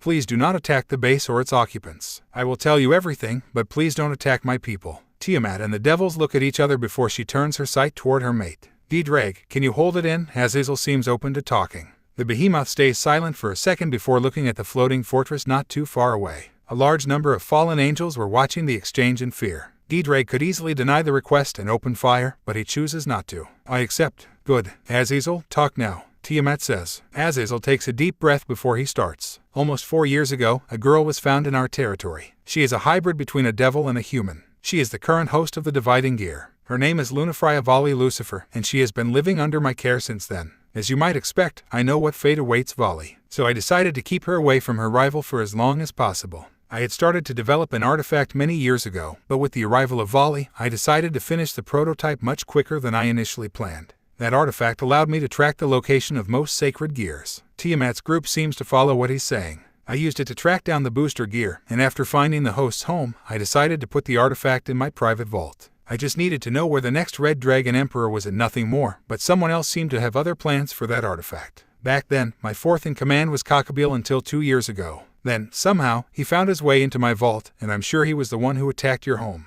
Azazel admits. Tiamat clenches her fist as she hears this. She turns to her mate and sees him slightly baring his fangs at the fallen angel. I have been looking for him and his followers with no results. I can assure you that I didn't order the attack, nor did any of the residents inside the base. I had no desire for war and would never attack an innocent child because I feared what he could do in the future. I took Vali in, and she is the host of Albion. All I ever did was to protect Vali. So please don't attack my people, but I'm willing to pay the price if you're still angry. Azazel lowers his head and awaits his judgment. Infinity, a deep voice comes from within the jewel in the center of Ddraig's. A massive magical circle appears on Ddraig's back with the symbol of infinity in the center. Ddraig roars in anger and begins to charge an attack on both of his mouths. 2 massive red spheres of raw power get created within seconds. The area begins to shake, and multiple rifts in space appear around. Everyone shivers in fear, and Tiamat, Surzech, and Grafia get forced to back away, but Azazel is left alone with Ddraig pointing his attack against him. Vali's screams grow in volume from within the base, but those around her prevent her from leaving.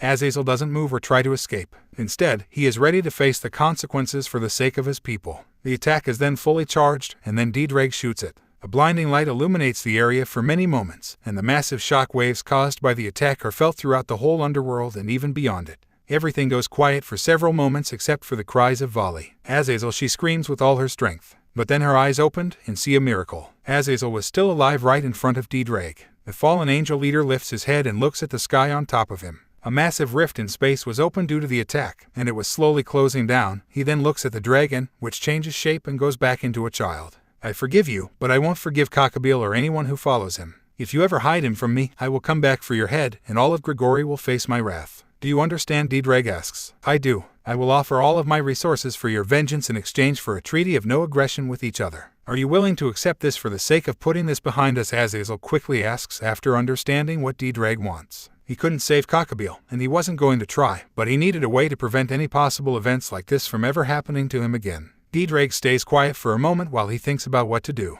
I accept on the condition that I always have contact with you for any information. I can make it work, give me a second. Azazel flies back into the base. Tiamat and the others come back. What do we call that attack? Tiamat asks as she checks the damage that the attack caused. After seeing it for a few moments, she closes the distance between her and Ddraig and hugs him. Are you two okay? We are still angry, but we saw that he meant what he said. He didn't move at all, and that girl was screaming his name nonstop. He was willing to die for them and didn't lift his hand against us. We can't kill someone like him. Cocoon is our target, and as long as Azazel supports us, we're willing to work with him. Ddraig continues. Surzech and Grafia didn't say a word. They didn't know what to say after seeing the immense power displayed by the Welsh dragon. Now they didn't want him as an enemy even more than before. After a few more moments, Azazel returns, with someone else following him closely behind. Ddraig, meet Rainier, one of my lab assistants. She is going to follow you wherever you go and is going to serve as my contact with you. Consider her as a maid or attendant. The group looks closely at the fallen angel. She has a pair of glasses, wears a lab coat, and keeps an angry smile on her face. My name is Rainier. It would be my pleasure to serve you, Master Ddraig. One of her veins was about to explode after being forced into this task by her boss. You're joking, right? Tiamat asks. No, I'm not joking. Rainier is one of my lab's assistants and pretty much a bookworm. She spends most of her time in the lab or the library, so having her follow you would be the best for her, you, and me. She knows what she has to do, and if you ever feel she might betray you, just kill her. Azazel says with a smile. Sama, you son of a whore, what in hell are you saying? You alcoholic piece of shit, are you saying that I'm a traitor after all of the experiments I had to endure for your research? I hope Vali uses the dividing gear on your ass. Rainier explodes. Everyone goes silent after that rant. Rainier's appearance made the lady seem angelic and decent, but that whole rant had destroyed any semblance of innocence she might have. So, she has a bad mouth? Tiamat asks. Yes, Azazel says. Explosive temper. Surzech continues. Yes, again. Azazel continues. Does she know how to take care of a house? Grafia interferes. She might need some training, Azazel admits. We take her, Ddraig says. What, are you insane? Rainier asks, but Grafia quickly knocks her out. A smile appears as she grabs the fallen angel on her shoulder. Azazel, since you also have a treaty of no aggression with Ddraig, do you want to form a peaceful relationship with the Four Satans Alliance? Surzech approaches the fallen angel. I like the idea. I never thought that Ddraig, of all beings, would be the one that was going to bring us into negotiations. Ddraig, are we okay with this? Azazel asks in a cheerful tone, feeling relieved that the tension has disappeared. We are, at least for now. We'll keep in touch, Issei says after taking control. Are you feeling better after we got a maid? Tiamat asks while hugging him. Just a bit. Now I want to go to the human world. I need to visit my parents' tombs. But before they depart, he looks at Azazel one last time. Tell that child and her partner to stay away from us. We don't care about our rivalry anymore. Albion can forget about fighting us and just sleep for the rest of eternity. Azazel nods. Got it, but we should discuss all this at some point. Surzech, I will send you some don'ts in the next few days. Take care of Rainier. We will, Tiamat says as the rest of the group departs. With that, an unexpected alliance began to take shape, and the hunt for Cocoon became more intense. Extra, Maid training. Deep within the house of the Gremories, Grafia dragged the unconscious body of her new student into a cell. She loved being a maid for her husband and the rest of her family, but she loved teaching new maids how to become the perfect maid a bit more. My dear Rainier, I will ensure you serve him well, just like I do with my dear husband. I will make you into a perfect weapon for home care. Just wait, Grafia said before she began to laugh diabolically. Rainier was going to curse Azazel even more after the training began. Empty and without any sign of his previous home. That was what he found once he, Surzech, and Tiamat arrived at his former home. Issei looked around the area and found nothing except for the selling sign. My home. Issei held the tears back as he came to terms with the disappearance of his childhood home. The fire had consumed everything and left nothing behind. As expected, after such a tragedy, nobody could claim the pieces left behind, no one to rebuild the house, nor was it easy to sell the site to a new customer looking to build a home. As I said, if you want it, I will make arrangements to buy the land and even make a house for you. It's the least I can do since I don't possess the power to bring back the dead, Surzech said. Issei couldn't reply. His mind wasn't in the right place to even respond. Do it, but I'll pay for everything. This place was once your home and can still become our home. Tiamat approaches Issei and pats his head. Do you want that? but Issei was unable to answer. Instead, his mind was trapped within the memories of what he had lost. His body moved by itself as he tried to imagine the house. Tiamat and Sirzich saw this. Neither dared to stop him because they could only imagine his pain. Issei, come here. Dinner is ready. Issei, want to go outside and play in the park with your old man. Happy birthday, Issei. Good job, son. You passed the test with such a good grade. Issei, Irina is here, come down to play with her. Their voices, the memories he had with them, his mind replayed them like a recorded movie in front of him. He tried his hardest not to cry, but the feelings and emotions of a dragon were too strong. Tiamat approaches him from behind and embraces him. It's okay, let it all out. Cry if you want to cry. Don't hold them back. Embrace them and accept what cannot be brought back to life. I'll be right next to you. We are dragons, and extreme emotions are part of our natures. Issei let go of all restraints. The tears began to flow, but no sound came from his mouth. He silently cried while being held within the arms of his mate. One thing was losing his family to an accident, and the other was losing it due to the actions of someone who wanted you dead. His guilt was far from endurable, and Tiamat was the only thing keeping him together in those moments. Sirzich stood in silence. Putting a barrier around the area was the best option. I doubt that humans wouldn't have found us if I didn't set it up as soon as we came here. This whole situation is a tragedy, there is no doubt about that, but thanks to it, a bright path has begun to take shape before you, young Welsh dragon. You're no longer the Red Dragon Emperor, you're the two-headed Red Dragon of Chaos. I hope that our association continues to grow strong over the ages. Sirzich feared his power but also saw hope in the child Tiamat called a mate. His display of power against Grigori, the mercy he showed towards Azazel, and the fact that he completely ignored his former rival Albion were all signs that further increased his desire to form a strong alliance with such a being.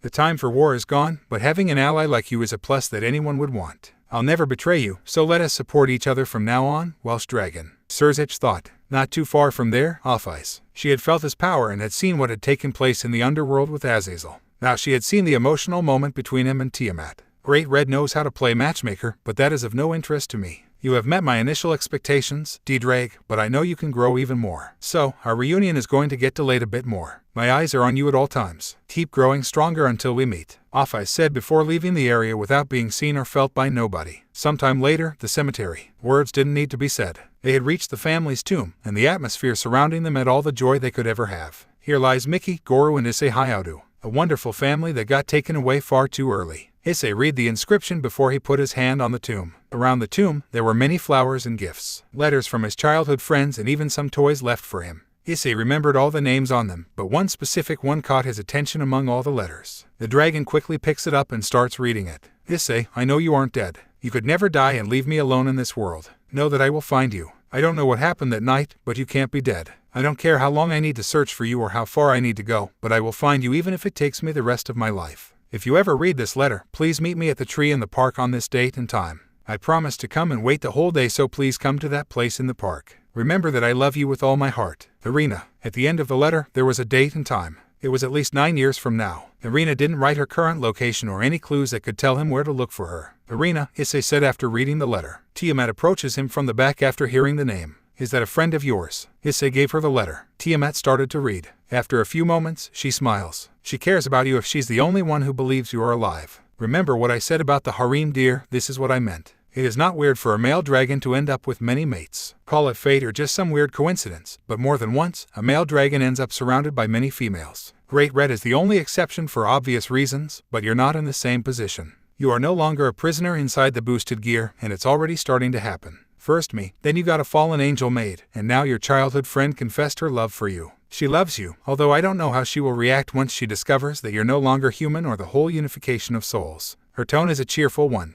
Why are you so okay with this? Shouldn't you be afraid of other females trying to take me away from you? Issei asks as he turns to see her. Then he freezes after seeing her face, tears running down her cheeks. I'm not fine, but I knew it was bound to happen. I have been chasing you for centuries and always feared that someone else would take the first step before me. You're one of the strongest males, and females will get drawn to you. I have been preparing myself because I know I can't stop this. Ddraig, Issei, you can and will develop feelings for others, but I want you to always keep me as the first mate in your heart. I will accept and adapt to having more females around you, but please don't start to ignore me or let our connection disappear. She holds his hand as she awaits her mate's answer. Issei and Ddraig are shocked by her words. They didn't expect her to be so scared of other females getting close to him. She just keeps surprising us. The boy sighs before he closes the distance between them. A simple kiss on her forehead. I appreciate your sincerity. I told you once that I'm inexperienced with all things related to romance, but I promise you that you will always be the first. The first wife, the first time, the first mother, and always the one that is the closest to me. If you ever feel I'm failing as your mate, let me know, and I will do what is necessary to make you happy. He smiles before he hugs her. Tiamat blushes after hearing his words. As a dragon, her emotions were more potent than others, which led to her inability to hold back tears. Dear, she embraces him with all of her strength. Sirzech watched the scene feeling joyful and a little jealous. Grafia, why can't I say things like that when you're working?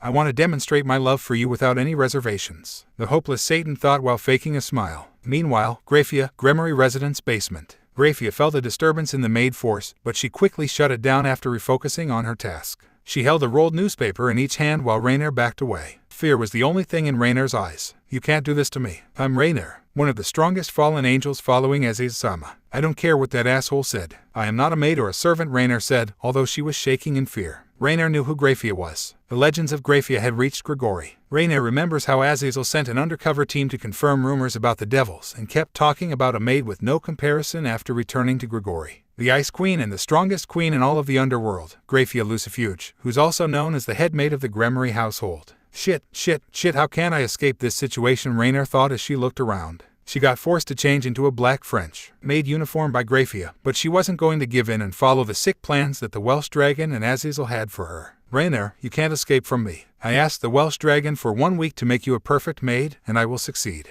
He will not leave the underworld with a careless fallen angel incapable of caring for his needs. Grafia said. Are you insane? Do you think I will give in? Rainier replied. I will succeed with your training. Tiamat is busy with her job and cannot follow him now, but you will take care of him in her absence. I will make sure you do. Grafia said before she cut the distance between them. Your training begins now. Smek. Rainier started screaming, and these same screams echoed around the household's basement, but nobody had the guts to help. The poor fallen angel. Everyone feared Grafia, and she was unstoppable when it came to her tasks as a head maid. Like that, the days within the Grigori house peacefully continued until a particular event took place that led to the meeting of 2 Nekamatas, Rias and the Welsh dragon. 3 days later, after breakfast, Issei was dragged around the house's gardens by Rias, who was so interested in him that she took any chance to make him play with her. Come on, Issei. I want to see who is faster at flying, Rias said before making her wings appear. Her black wings were smaller than those of adults. Issei decides before offering her a smile. You realize that I'm the Welsh dragon. I have more experience flying than you. Issei summons his 4 wings, a pair of red-feathered wings and another pair of draconic red wings. The wings also had a few pieces of armor that served to protect them. I know, but I want to give it a try regardless of that. So, chase me down. Rias starts to fly into the sky. Issei laughs at himself for allowing a girl like Rias to get him involved in her plans. She might be 9, but I'm still the Welsh dragon. Issei flaps his wings a few times before shooting into the sky. Rias sees him approaching her and starts to fly away. Your eyes have regained some life. I don't know what happened, but I'm happy that you're better now than 3 days ago. She increases her speed and tries to lose the dragon chasing after her. Issei is fast and knows it, but she still tries her best. She turns, drops down, and even tries to lose him in the clouds, but Issei doesn't let go.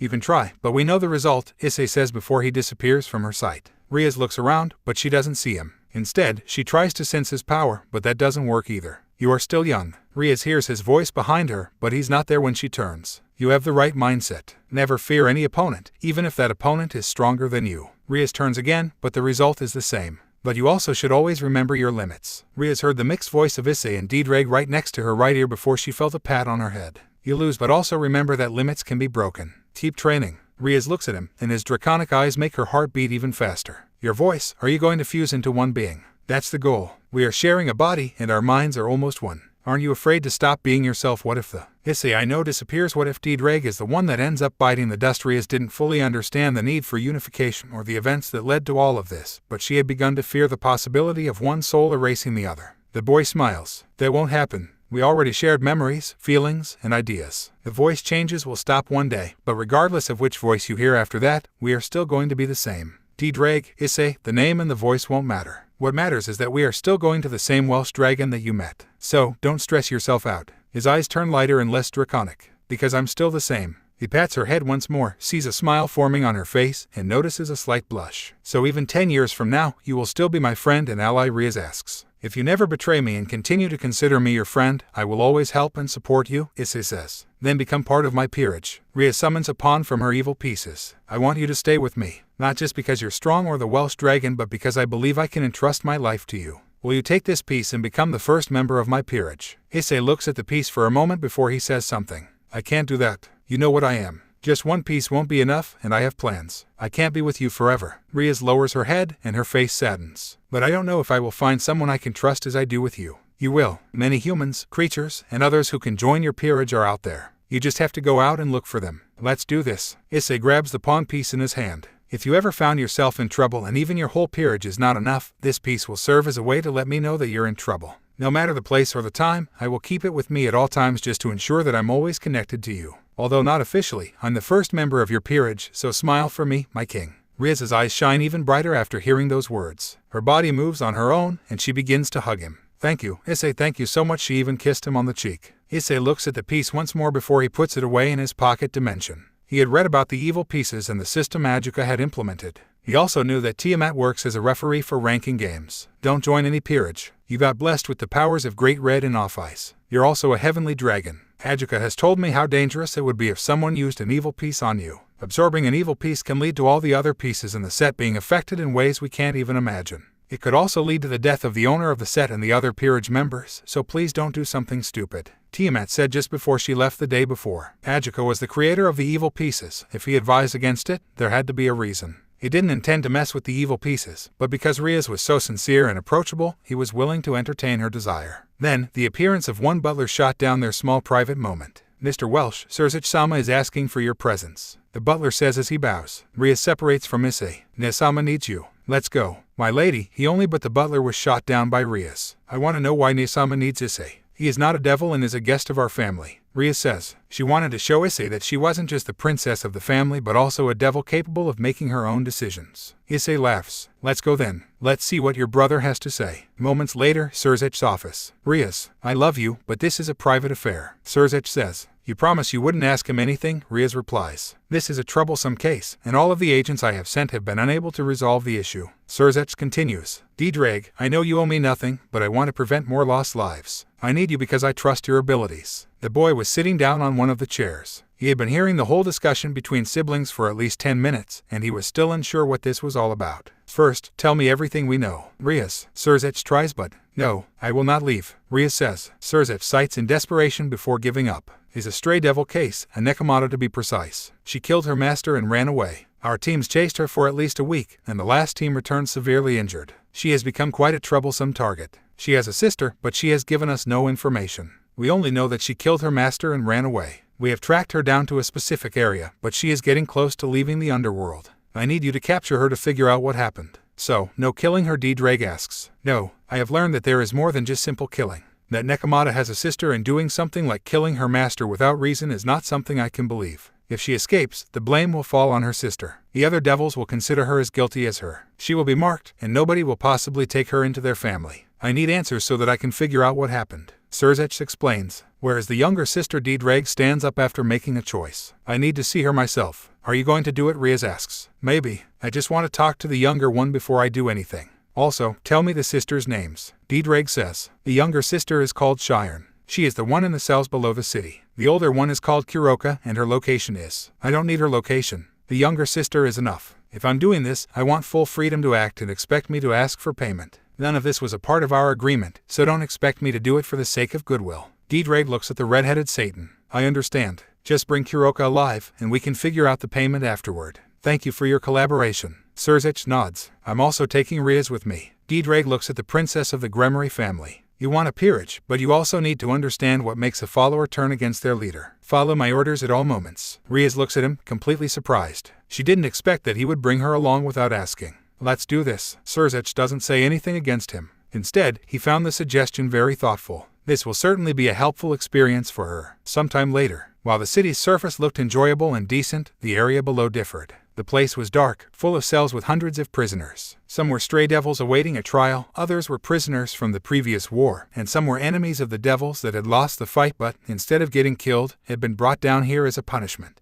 Ddraig and Rias walked through the halls while following one of the guards. Rias had never seen this place, and the inmate's screams pushed her to turn around and never look back. Here she is, the guard says as he stops in front of one of the cells. Open it. We're taking the girl out. Ddraig says. The guard nods. As a guard under the strict order of Surzach, he got explicit orders to let him do whatever he wanted, so he was willing to follow them to the T. The guard opens the door, and Ddraig walks inside. There is no light, but he can see a young cat girl sitting in one corner while hugging her legs. Her white hair, tail, and ears were beautiful, although the dirt of the cell had tainted their purity. Her blue Lolita dress was in shreds for some reason he didn't know. A cat-shaped hair clip adorned her hair. Shirone, knowing that his voice would not be the best for the situation, Ddraig switches places with Issei. The Nekomata doesn't react to her name. Issei approaches the girl and tries to hold one of her hands before she scratches him, but he doesn't feel a single drop of pain. I'm not going to hurt you. I'm here to take you to your sister so we can figure out why she did what she did. I know you have many questions and don't know me, but I assure you that I'm not yours or her enemy. Shirone lifts her head and looks into his eyes, and her heart stops for a second after realizing what he is. A dragon. Yes, I'm the Welsh dragon. My name is Issei, but you can call me Ddraig if that is your desire. So please come with me before it is too late. Your sister is about to leave the underworld, and once she does that, there is no coming back. I will not hurt her or you, so please cooperate with me. Issei says. Can you tell me what happened? Shirone stays silent for a few moments before she talks. She killed him. There was so much. Shirone shivers after remembering what she saw. But what else do you remember? Was she the one who did this to your dress? Issei asks. No, I can't remember. There was a green liquid on the floor and weird equipment around the room. Shirone says in a low voice. She was confused and scared. Are you afraid of her? I don't know. I can only remember Kuroka on top of her master's body. She didn't say anything and just ran away. Shirone admits. She grabs her head, and her eyes twitch uncontrollably after remembering that scene. Issei pats her head. It's okay. We can figure this out by asking her. Take my hand, and I promise to help both of you. Shirone sees his smile and the sincerity behind those eyes. His aura was so strong, but she didn't feel scared of him. His eyes showed her something that the rest of the devils that had approached her lacked, genuine pain, the pain of losing something dear to them. Shirone felt he would help her figure out what had happened, so she grabbed his hand. Good, Issei says as he leads her out of the cell. Rias sees the state of Shirone and covers her mouth. Who did this to her? She looks at the guard. Who was it? Nobody, my lady. When our teams investigated, they found her like this at the crime scene. She didn't talk much or give us any information. She also scratched a few of the agents that brought her here. Surzic-sama wasn't the one who gave the order to bring her here either. The guard admits. Then who? Issei asks. You didn't hear it from me, but it was the old heads of the other families. They are angry that a reincarnated devil killed a pure devil. They ask for the older sister to get executed on the spot, but Surzic-sama denies the order. He wants her alive for questioning. There are even some rumors surrounding the family of the former master of these sisters. The guard explains. What rumors? Rias asks. Experiments in many of them. The Nibiru's house dislikes the 4 great Satans, especially those that are called super devils. They fear the power that Surzic-sama and Ejuka-sama hold. Super devils is the term they had been given after the war. One of my sisters used to work for the Nibiru's house as a maid, and she told me many stories. Disappearances, deaths, and cruel experiments in which the maids had to clean the remains afterward. They are just rumors, that's why I can't just tell the higher-ups about them. The guard explains. You should. Go to Surzic and tell him I send you. Tell him everything about these rumors. We may have more problems than just a simple stray devil case. Shirone, she is Rias, and she will follow us to where your sister is at. Issei says after dismissing the guard. Shirone looks at the redhead and bows to her. You don't have to do that. I'm not your master, nor do I care about my status that much. Just call me by my name, and it will be enough. Rias says before smiling at her. Shirone shakes a little bit due to the cold temperature of the area. Issei grabs a cape from his pocket dimension and puts it around Shirone. Now, let's go and meet your sister. How are we going to find her? Rias asks. Issei signals his nose. They are Nekomata sisters, so their smells must be similar, and I can still detect a little foreign smell on her clothes as well. How do you think dragons find most of our treasures? We find a smell that can attract our attention and look for it until we find it. Rias seems surprised by the revelation. She didn't know much about dragons, and although Tannen was an ally of the 4 great Satans, he wasn't an open book. Dragons were still a mystery to most devils, fallen angels, and even angels. Shirone looks at the pair with hope in her eyes. Hope to figure out what had happened and why she couldn't remember everything. Much later, in a different location, the trio descended towards some ruins with Issei carrying Shirone in his arms. On the path to this location, the trio met a small group of agents who confirmed the sites of Kuroka within the area. The rest was up to them. So, what do we do now? Rias asks. Leave it to me, Issei says before roaring with all his strength. Shirone and Rias get forced to cover their ears due to the high frequency of the roar. Why did you do that? Rias asks after Issei finishes. I can smell her, and I can even detect her power. She can feel my power, and that roar was a way of telling her that there is nowhere to run. He turns to Shirone. No, I'm not going to attack her. Shirone nods. Not even a second later, a girl appears on top of a broken column. Her black cat ears and 2 tails were enough to confirm her identity. She was wearing a black kimono that got drenched with. She was tall, but even then, she was only 11 years old. Sister, Shirone says, but her eyes twitch in fear after she sees her kimono. The memories, all of this leads to her scream. Shirone Kuroka jumps, ready to attack Issei, but he releases more of his power, forcing Kuroka to stop in her tracks and drop to the floor. Her eyes open like an animal about to be hit by a moving car. Kuroka, I'm not here to fight. Your sister needs you, so hide the claws and focus on her. Issei says, why should I believe you? How can I trust any devil after what I've endured? After what he tried to do to her? She watches him angrily, and although Issei is far more capable than her, she isn't ready to give up that easily. First, I'm no devil. Second, you still have her. You still have a sister that needs you. A sister who is confused and scared about everything happening. Shirone needs answers, and if you escape now, you might not be able to repair the damage you might cause her. I will help you because I promised to help both of you to her. So, stop attacking and think about her. Issei lowers his power and prevents Shirone from falling to the floor. Kuroka looks at her sister, the pain on her face, the tears running down her eyes. She's angry that the boy is right. Kuroka hides her claws and goes to hug Shirone. It's okay, Shirone. I'm here now. I'm sorry for leaving you behind. Neeson, why does it hurt so much? What happened that day? Why did you kill him? Why did you run away? Shirone asks as the tears increase. Kuroka is hurt even more after seeing her sister's state. You need to focus. You need to remember, and I will give them back to you. Kuroka touches Shirone's forehead, and a small light appears before she falls unconscious. What did you do? Rias asks. A lot happened that day, and one of the things I did was seal most of her memories of what happened for her sake. But it seems that it's causing her more pain than good. I just released those memories, and now she will relive them from scratch. Kuroka puts Shirone down on the floor and then looks at the pair. I will tell you all that happened to us so that you may understand. Issei and Rias look at each other before taking a seat. Our mom fell in love with the worst possible man she could ever find. He was a researcher for the Nibiru's family. He never acknowledged us as his daughters, but our mom was obsessed with him. They died during his research experiments and left Shirone and me alone. No home, no place to return. We were left with no options until a certain man approached us. He was my old master and offered me a chance to give Shirone a better life. In exchange for joining his peerage, I was able to give Shirone a better life, but it also cost me a hefty price. My old master and his family are obsessed with creating a super devil, and for that goal, he was willing to force his peerage to endure insane experiments. Kuroka said. Issei and Rias felt their stomachs take a turn for the worst after hearing from a first-hand source that the experiments were actual. As you might expect, I was forced to participate in those experiments, just like the rest of the peerage. Everyone else died, but I survived. I experienced an insane amount of pain for the sake of that bastard's ambition, and in the end, he got what he wanted. I became the first subject to reach a higher level of strength successfully, which meant I was closer to the final product he wanted.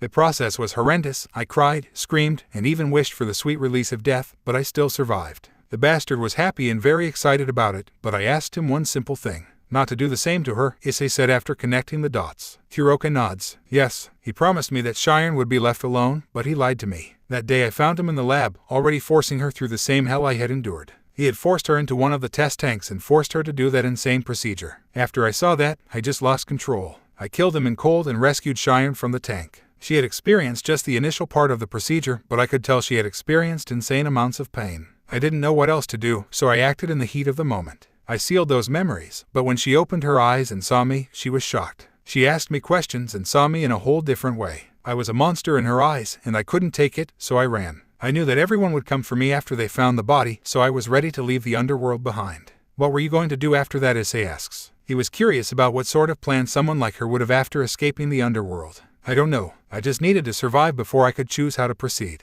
I'm 11 and not a super genius. I have been making many choices in the heat of the moment without thinking in the aftermath. Kuroka admits. Rias was left speechless while Issei was thinking. The story of Kuroka was something he couldn't easily ignore, nor could he remove himself from the equation after hearing all of this. These two sisters were trying to survive after losing all support, and he couldn't ignore their need for help. Kuroka, you might not know me, but I can help you escape this insane situation. Even if I bring you back and you tell Surzich everything you know, the other families associated with the Nibiros will still try their hardest to get your head. I also imagine that you couldn't trust devils easily after all this, but I ask that you trust me. I'm the Welsh dragon and the two-headed red dragon of chaos. If you entrust me your life and that of your sister, I assure you everything will be fine. Kuroka looks at him with doubt, but her attention gets quickly drawn back to Shirone. She opens her eyes and begins to sit up. Shirone, are you okay? Do you remember everything now? Kuroka asks. Shirone starts to cry uncontrollably. Her mind was full of pain and the memories of that event. She wanted to talk, but her body was shivering in fear after remembering everything that had happened.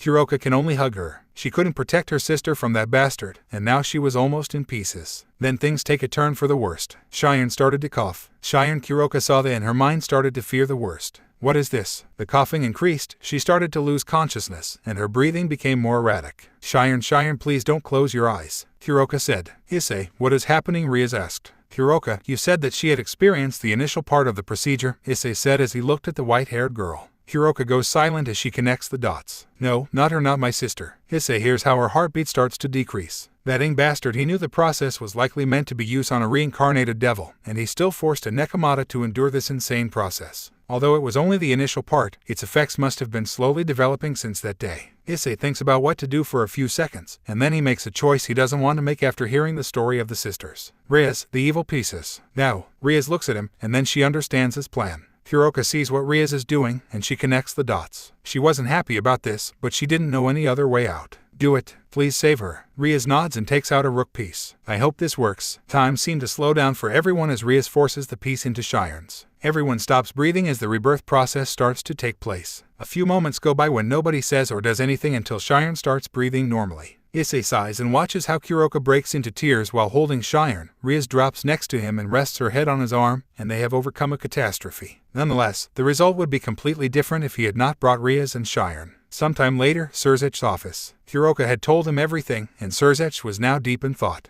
This whole thing had him burning with rage, but he needed to stay calm, at least for now. He had the Nekomata sisters, Issei and Rias, in front of him, but he didn't know how to proceed. So, let me just go over this. You used one of your pieces on Shirone to save her life. Surzech looks at the group. Yes, Issei was the one that had the initial idea. Rias explained. And you are okay with your sister being part of my sister's peerage? Surzech looks at Kuroka. I had no other way to save her at the moment. I'm not a fan, but I still appreciate the actions of both Rias and Issei. Kuroka says. What about you? Are you feeling okay? You were close to dying. Surzech turns to Shirone. Shirone nods and doesn't say a word. She was feeling shy in front of Surzech. She knew who he was and didn't know how the others were talking to him so casually. Surzech felt hurt because the girl still didn't want to talk to him. I appreciate the information, and you can rest assured that I will take care of the Nibiru's house personally. The guard you sent told me the rumors, and now that Kuroka confirms it, I will take care of the rest. On another note, as you might expect, the other families will ask for some kind of punishment for Kuroka. A reincarnated devil killing a pure devil is a crime that many families condemn with execution, and even if I set you free, they will send someone to do it for them instead. I have a way to solve that, Issei says. I asked for payment for this job, so with that in mind, I will take Kuroka as payment. What everyone asks as they look at him. I'm the Welsh dragon, and I doubt any assassin will have the guts to come for you if you're with me. Shirone will stay with Rias, and you can come with me. So Kuroka, I ask you this, will you follow me as a member of my group? Issei looks at her. She was in complete shock. She couldn't understand this boy and didn't know what to say, but she found her voice. Why are you doing all of this for me? I don't know you. The Welsh dragon smiles. I sympathize with you too. You have been trying to survive for so long, and life has been hard for you too. You lost everything and were forced into situations you didn't want to be involved in. I was once human and lost all that was precious to me. I know how painful it is. I can understand you more than anyone else. I don't claim to be a messiah, but I know that I can help you. So please entrust your life to me. I'll ensure you never have to fear for your or your sister's life. I'll make sure that you enjoy an actual life. No secret plans that might put your life at risk. No painful procedures. I will not betray your trust, and as long as you're with me, I'll ensure you're safe. Kuroka was incapable of looking away. Her eyes were fixed on him, and she couldn't believe she believed every single one of his words. Her heart was beating so fast that she didn't know how to make it stop. The words wouldn't come out of her mouth. She was blushing more and more until her body gave in. She grabs his head and kisses him. It was a short and straightforward kiss, but the effects were massive. You better take care of me like you claim you do. Rias and Shirone were blushing even worse than Kuroka while Surzech applauded. That makes two. I'm sure Tiamat will have a blast with all this when she learns about it. The red-headed devil said. Issei didn't say anything. His mind had shut down after receiving the kiss. That wasn't my intention. What the hell is all this? I asked her to follow me, not to kiss me. Why did she kiss me? Tiamat, help me. Fate had a fun way when it came to male dragons and love. Meanwhile, Grigori. Vali couldn't stop hearing his voice. Why did he say that? Did our rivalry mean nothing to him? How long was he thinking like that? Is he going to stop facing me? I'm no longer his equal. Where did it all go wrong? Albion wasn't having a great time after hearing Ddraig's message. The rivalry had become too important for Albion. Albion enjoyed every fight with Ddraig since the first. Now that he had said that everything was over, his world had come crashing down. A void had begun to form deep within Albion, and Vali didn't know what to do. The continuous thoughts of Albion became unbearable, and Vali wasn't enjoying any of it. So, she asked the only person she trusted to ask for help. Azazel. Yes, my dear child. Azazel turned his sight towards her. I need to meet him. Who, my child? The fallen angel seemed confused. I need to meet the Welsh dragon in person. He might be the only one who can help me with Albion. Vali had chosen for the sake of her mental health. Ddraig was flying by himself as he approached the base of the fallen angels. Only a day had passed since the incident with the Nekomatas took place, and now he had to deal with an even more troublesome event. Ddraig, I know I have no right to ask you for anything, but I need your help. As the parental figure of Vali, I need you to meet her for the sake of her mental health. Albion hasn't taken your message too well, and its constant rants are becoming unbearable for Vali to handle. Please come and meet her so that we might figure out a way to improve this situation. I await your arrival. A letter from Azazel had arrived at Surzech's office with one of the representatives of Grigori. Peaceful negotiations were going well between the sides based on Surzech's comments, but the process was far from being done. The four great Satans were hoping for peace as well as Azazel and those close to him such as Barakil, but there was a certain amount of opposition on both sides. The old devil families still hold grudges from past conflicts, and the oldest fallen angels besides Azazel were the same. But even with the oppositions on both sides, nobody had the guts to interfere due to the obvious elephant in the room. These negotiations had begun due to Ddraig, and his presence had become a major factor that was pushing them along. Even the gods of the underworld decided not to interfere and leave the negotiations alone. Hades had sent a letter that pretty much read, "Do whatever you want, but keep that monster away from my realm." The memories of Ddraig and Albion's past fights were still present in the minds of those that watched the destruction with their own eyes. By this point, everyone and their mother knew that Ddraig was free and that he had the power to destroy any who had the guts to face him. Surzech couldn't deny that he and the other members of the four great Satans were pleased with this development. But Ddraig was more concerned with the task at hand. Albion. He couldn't deny that he felt some responsibility for the current situation that the girl was enduring, so he wasted no time before he departed for Grigori. After flying for some time, he had almost arrived at the place. The floating base was like an upside-down castle. There were many undeveloped areas around it, which meant the faction could do something with the area at some point in the future. As he got closer to the base, he began to see some of its denizens who, after seeing and feeling his power, decided to stay as far away from him. But one specific figure stood up amongst all of them. Shemhazai, who was Azazel's closest attendant, began to approach him. "We were expecting you, Mr. Welsh. My name is Shemhazai and I'm Azazel's right hand," Shemhazai said after he met with him. "Please follow me. Azazel, Sama and Vali are waiting for you." Ddraig nodded before he began to follow the fallen angel. As they entered the castle, he began to notice that the outside was just a cover-up for the real base. The inner castle was bigger and more complex than he had imagined. It was a city hidden with many technological advances and obvious elements such as casinos that clearly showed the difference between the values of angels and the fallen ones. Human desires and impurities as they were defined by the concepts of heaven were accepted by the fallen angels. They had chosen freedom and the concept of free will over their attachments to their creator. To Azazel and his fellow fallen angels, the concepts of sin, good, and evil weren't that simple.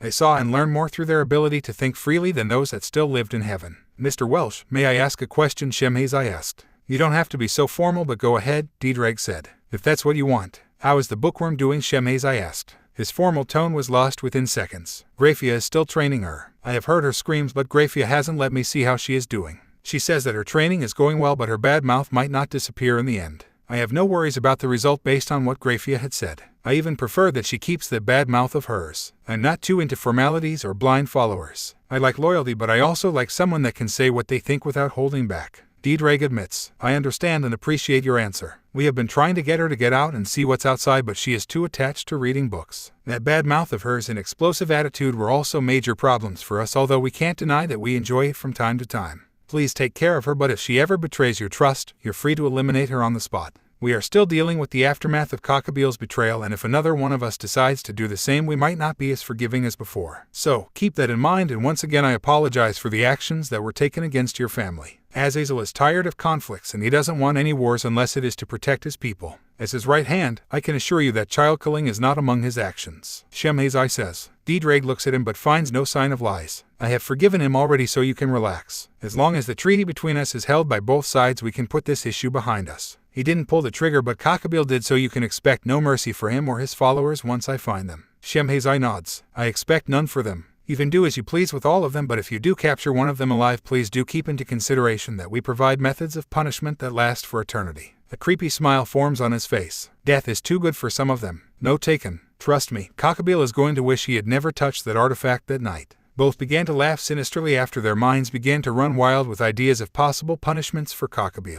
It was a weird way of forming a friendship, but it worked for them. A few minutes later, "We have arrived," Shemhazai said as he opened the door for them. They entered a room which was adorned with many paintings, flowers, and even a small fireplace. "Thank you for coming to meet us this soon, Ddraig," Azazel said from his seat within a table with some food. Vali was also there and her eyes were solely focused on him. Shemhazai bows and leaves the room to offer them some privacy. "Please take a seat with us," Azazel says. Ddraig approaches the table and takes a seat on the opposite side of Vali. "I see that you're his current host. I'm Ddraig. It is a pleasure to meet you, Vali." Ddraig offers his left hand. Vali doubts for a second before she accepts it. Your voice seems different than during that day. Ddraig smiles before he switches with Issei. That's because unlike your case we are sharing one body, although we are going to fuse into one being at some point. My name is Issei Welsh. I'm the original owner of this body and former wielder of the booster gear. Vali and Azazel are surprised by the change. Can you explain to us how all of this happened? I can't believe that the boosted gear wasn't able to stop you from escaping. Azazel says. Issei switches back with Ddraig.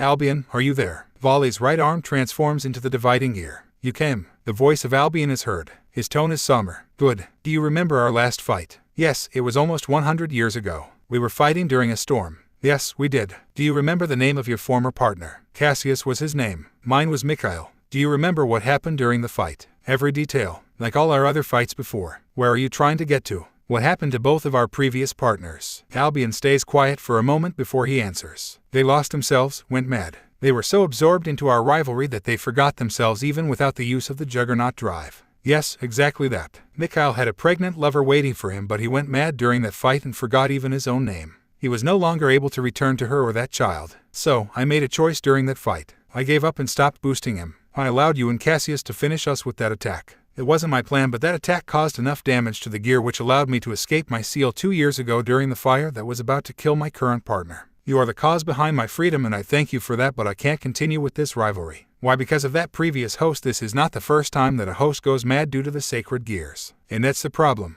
It doesn't end. Can you remember all of those hosts that have been trapped in this endless cycle? I do, and I'm still dragging their empty husks with me. Have thought about all the lives that we have destroyed with this rivalry. How many families have been damaged? How many deaths have we caused? It started when we were still back in our old bodies, but it hasn't stopped. I can't continue like this. I can't continue the cycle with more hosts being dragged to a toxic rivalry that continues to create so much damage. I'm not a saint, but I can't continue like this. I don't want more innocents to die or be hurt because of us. I don't want more fights that always end the same way. I know that the previous host you had died shortly after the fight ended. All that damaged, it was too late for him to go back. Can you say that this rivalry has something positive? We have become stronger, at the cost of a large number of deaths. I'm no longer that young dragon that wanted to prove his strength or fight with any being that looked at me the wrong way. I'm too old for any of this and I have to move on or this will never stop. I cannot continue with this rivalry or being the same Ddraig that started all of this. That's why I decided to fuse my soul with my current host. I'm going to force myself to start a new page in this story. I need Issei to create a new me. A new Ddraig that holds the memories and experiences from the past, but one that can cut my connection to you and one that can move farther than my past self.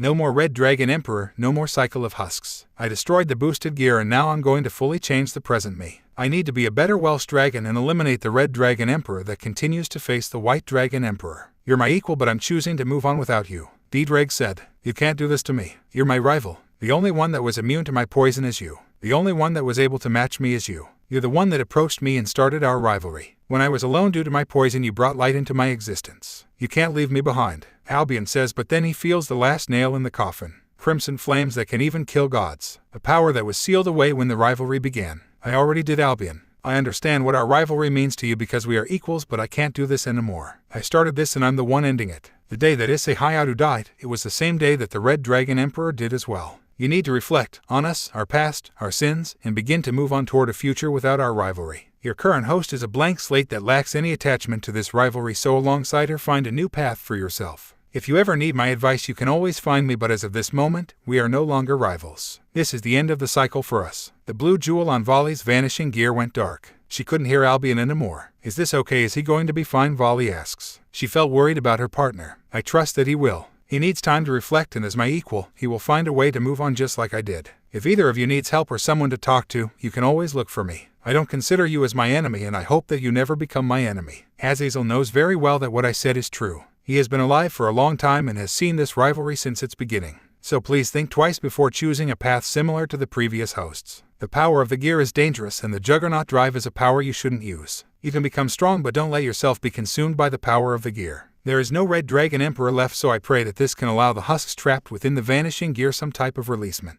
Ddraig says. Azazel, who was hearing all of this, doesn't know what to say. After hearing all of this from Ddraig, he didn't know how to react. He had changed so much that he was almost a whole complete entity from what he remembered as Ddraig. But he still had some questions for him. So what are your plans now? This freedom gives you the ability to do what you want. Traveling. I hid my treasure in different parts of the human world before the rivalry began, and I need to retrieve it. I began a relationship with Tiamat and she wants a child, so you can imagine that I'm going to have to settle down with her. There is a debt to Great Red that I need to pay, and he needs me to become stronger, so I still have to do that. Finally, I need to pay some respects to my previous partners. I owe them some kind of tribute, especially those that are trapped with me. I also have curiosity about Mikhail's family since he was my previous partner, so I have some research to do. Ddraig said before he remembered a certain Nekomata and redhead girl. I might also need to keep my eyes on the Rias Grimoire due to a promise I made to her, and there's a Nekomata that is currently under my care, so I have my hands full for the moment. Wow, that's a lot of things, Vali said after hearing all the things Ddraig had to do. Seems like a big list to me. What about the boy? Does he also have a plan? Azazel asks. It's the same for both of us, but what he wants the most is to settle down with Tiamat at the moment. He has no other family left, and Tiamat is the closest connection that we have at the moment. Ddraig admits. Azazel smiles. So, the big dragon Ddraig has a mate now. One of the oldest S is finally going to become a man. Azazel finishes saying that Shirone appeared out of nowhere and slapped the shit out of him with a horizon. You don't have the right to call him that or joke about those things in front of Vali. Miss Vali, please cover your ears, Shirone says. Vali looks confused but does as told by the fallen angel. How dare you? How can you call the dragon that almost killed you, or do you want to die? He is. I can sense his ID. You have no right to offend a being that can destroy our whole base. But he is a massive. Although now that he has found a mate, I'm sure that he is going to get a harem in no time. Ddraig watches in silence how Shirone continues to hit Azazel with the horizon. He wasn't feeling offended, so he calmly took some tea and biscuits while he watched the comedic scene taking place in front of him. These taste good. Vali, on the other hand, couldn't understand what these adults were talking about. Mate Shirone had made sure that she stays pure when it came to relationships and all matters related to the world of adults. It was a surprising fact that she had stayed so innocent after living for almost 3 whole years with the fallen angels. She turns her eyes towards Ddraig and thinks about the person in front of her. Azazel had taught her about the rivalry of the hosts of both heavenly dragons, and he had always advised her against meeting the other host, but things had changed in such a short time that she didn't know what to do now. But one thing was sure, she wanted to know more about this person in the years to come. After the meeting at Grigori, at night time, Ddraig had returned to the Grimoire house. They had 3 days left until Grafia finished the training regime that she had imposed on Rainier. After that, they were free to leave and start their travels through the human world. As he walked through the gardens, he felt her arrival. Sirzech told me about the Nekomata incident. So, I'm getting 1 or 2 more rivals, Tiamat said as she descended next to him. It was a mistake. I just wanted to help them, and Kuroka was the one that kissed me. Shirone didn't do anything like that, Ddraig admits. Tiamat smiles before she talks once more. I told you before, females will come and get close to you even if that's not your intention, but let's talk about something else. How's Albion? Stay Alive by Takahashi Ri. Depressed, confused, broken, he is going through many feelings right now, but that's the way it has to be. As my equal, he is going to overcome it. It took me many centuries to realize it was what needed to be done, but I know that he will do it in less time than me. He has a blank slate as a partner and no rival to chase after, so he will find a path for himself at some point. He is not alone anymore, Ddraig says. Are you sure? Can he really overcome all of this? Tiamat continues. Yes, Albion is equal. A reflection of me who was suffering from the same situation. I was born from an egg all alone in the depths of the ocean close to Wales. Since my youth I was strong, and these flames keep pushing everyone away from me except for you. You can be hurt by them like many others, but Albion is different. Only him besides Great Red and Off Eyes is immune to these flames like I'm immune to his poison. If I was able to change, he can also do it and be even better than me at it. I see him as the superior version of myself, Ddraig admits as he looks at his burning hand. Tiamat puts her arms around him. I have never been afraid of these flames. Since I met that young and stupid red dragon, I have been chasing after his light. Your life is mine and I won't let go no matter how much you change. If you truly believe that he can change, I'm going to believe it. She grabs his head and gives him a kiss. You're not alone either. I know. His draconic eyes were focused on her, ignoring the rest of the world just for a few seconds. Meanwhile, Grigori. Vali looks at her sacred gear as she sits down on a window. She was Albion's host, but she lacked any true connection to him at the moment. Albion, I don't know what you might be feeling at the moment. I don't know the whole story, but I wish that one day we can truly become friends. I will be here if you ever want to talk, so don't feel lonely. I'm here for you, so please confide in me when you feel ready. As a child that only knew the hate of her dad, Lunafreya had instead learned and absorbed the values of her mother. One of those being compassion and care for others. But even her words of support couldn't heal the deep sorrow that Albion was feeling at the moment. For him, the light of his life had disappeared, and now he found himself all alone with the husks of his past hosts as his only companions. It was going to take some time before he ever got out of the darkness that surrounded him. Now, after hitting rock bottom, he couldn't deny that he was deeply hurt by Ddraig's choice. He was trapped inside of the dividing gear, and there wasn't a way for him to reach Ddraig. He was left without any choices. The night before the departure, Kuroka and Shirone lay awake on their bed, unable to close their eyes. Tomorrow would be the day in which they would separate for some unknown amount of time. The boy that had saved them from a dark future had been waiting patiently for his maid to be trained, and Grafia had said that tomorrow would be the day Rainier would graduate from a pathetic fallen angel into a perfect maid. Not their words but those of Grafia. Neeson, do we really have to separate? Shirone asked. She was afraid, and she couldn't hide it. Even if Rias was someone completely different from her older sister's previous master, she was still scared. Afraid of being unable to achieve the expectations of a member of Rias's peerage. Afraid of not being strong enough. Fearful of being incapable of not being able to survive without Kuroka. Kuroka looked at the ceiling and then turned her face toward her sister. I don't want to do this, but we owe them our collaboration. Issei prevented me from leaving and committing a fatal mistake. He also assured me that he would protect me, and I'm still unable to face all kinds of enemies right now. I'm still considered a stray devil, but by being with him, nobody can touch me. Rias is the one that gave you a second life, and I had discussed my expectations when it comes to you with her. Kuroka pats her sister's head. She promised me that she would take care of you, and I have also given her notes on how I want you to train from now on. So please work with her. Well, you can join the peerage alongside me, Shirone said. Kuroka shakes her head. I can't, we had discussed this before. I can't join a peerage, at least not for now. I can't easily join one after what I had to suffer, but you're going to be okay. So please, Shirone, grow strong and show me you can be a strong senpai for the next members joining Rias's peerage. Don't let fear take over, take things one step at a time. Do it for yourself and me. She continues to pet her younger sister. Shirone feels a little bit better after hearing Kuroka's words. Are you going to be okay with this? And he said he didn't ask you to join him because he loved you. Kuroka's face turned red after remembering the aftermath of the kiss. Then she turned mad after remembering the first meeting with Tiamat. The dragoness was always hugging him and kept a close distance from Issei. It looked like she was marking her territory. Tiamat ensured Kuroka knew who she was in Issei's life. He is mine, little kitty. Those were Tiamat's first words to her, and she was livid after hearing them. Shirone, I'm going to be okay. To tell you the truth, I kissed him in the heat of the moment. I need to think twice before I do something, but I can't back away after seeing Tiamat. I felt offended and challenged by her. She had the guts to tell me those things, and I won't back away. He is also cute, so I won't deny I might have a small crush on him. Kuroka admits. Shirone nods. He is charming and strong. His eyes are also so appealing, but Issei seems marked by pain. Shirone remembers their first meeting. Do you think his pain will ever heal? Kuroka stays silent. She remembers his words and the things he had talked about. They asked him about his past, and he told them the story. I don't know. His past is very painful, and I don't know if he will ever truly heal once he gets revenge. You and I still miss our mom, but she died during an accident. A traitor of the fallen angels killed his parents. There is also the fact that he blames himself for their deaths, so I can't really say if that pain will ever disappear. Shirone slowly nods. It is true, but I don't want him to be sad. I want him to be happy. So, you and I should do our best to help him heal. You're staying with Rias, Kuroka says. But he said that he also will come to visit, so while he is traveling, you'll take care of him, and when he is back, we'll do it together. Shirone's eyes shine brightly. Kuroka laughs a little bit after hearing Shirone and seeing her reaction. Does my little sister have a small crush on the boy that I kissed before? You know that you're too young for that. And you as well. You're 11 and I'm 7. Neither of us is an adult, but there is nothing wrong with having a crush on him.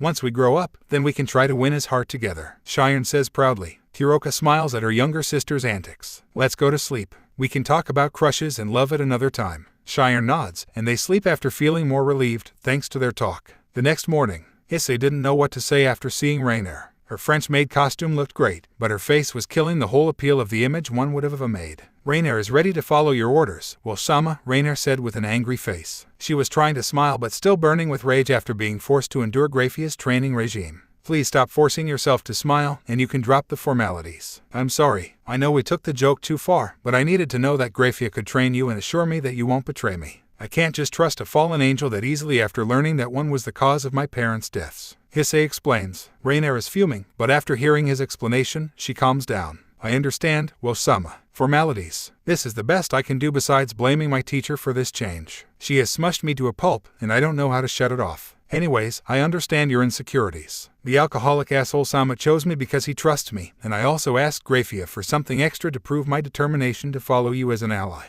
Rainier shows her, and a small red circle is visible on her left. This is a slave mark. It's set up to activate if I ever try to do something against you. How and when did you do that? Issei asks. Remember the vial that she asked you to fill last night? We used it to form the seal. It was my own recommendation, and my teacher agreed to do it for the sake of the mission. So it is not commonly used, but certain people still use it. Rainier explains as she covers her. Can it be removed? I didn't ask for something this drastic. Issei says. Only you can, but I ask that you don't. I was given this mission, and I accepted, although I wasn't really into it. I saw what you could do and knew that you could have erased the whole base with one single attack if you wished. So I thank you for not killing our leader or hurting our home. Until you wish otherwise, please allow me to follow you, well, Sama. She bends the knee as a sign of respect. Issei looks surprised at her commitment. Please stand up. I can accept the well-sama, but you don't need to do all this. Shirone asked me to take care of you, and as long as you don't betray me, I will be fine. So, relax and say what you want to say. I don't care about your bad mouth or that explosive character, and I will try to get you any books we can find during our trips. Rainer's eyes turned on like lights on a Christmas tree. I will follow you to the end of the cosmos if you do that for me. Are you that into books? Yes, I love reading.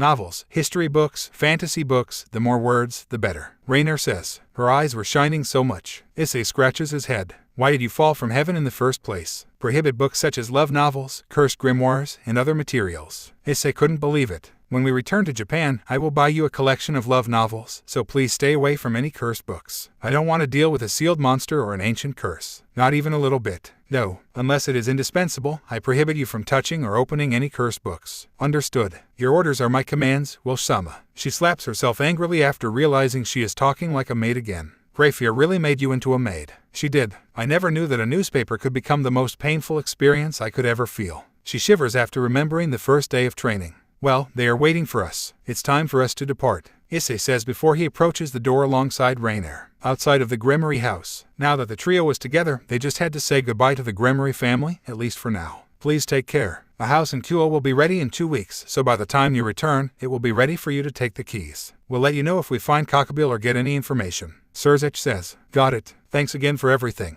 Issei says. Grafia then approaches Issei. I have trained her for everything, but let me know if she makes any mistakes. She looks at Rainer, and she shakes in fear. I will. Thanks for your help. He then approaches her ear. Be careful with your pregnancy. Rias is going to be very happy when she learns about it. Grafia nods and tries to stay calm as she returns to her husband's side. They hadn't told anyone about her pregnancy, but Issei knew somehow. She wanted to ask him but was working and didn't want anyone else to know. He smiles as he sees her grabbing Surzech's hand without anyone noticing. Ria's parents are next, but they only say a few words, then there is Rias and Shirone. Please come back to visit as regularly as possible, Rias asks. We'll try, but no promises. Remember my words, if you want more peerage members, you must look for them. Be sure to be careful with how you choose. Issei says. I will, and Shirone will be with me to do it. Rias smiles. Shirone looks at him and her sister. Take care of her. I will. I promise to do it, and I won't back down. Shirone then hugs him, which takes him by surprise. Take care of yourself as well. I don't want you to be in pain forever. Issei understands what she means, pats her head, and Shirone wiggles her tail in reaction.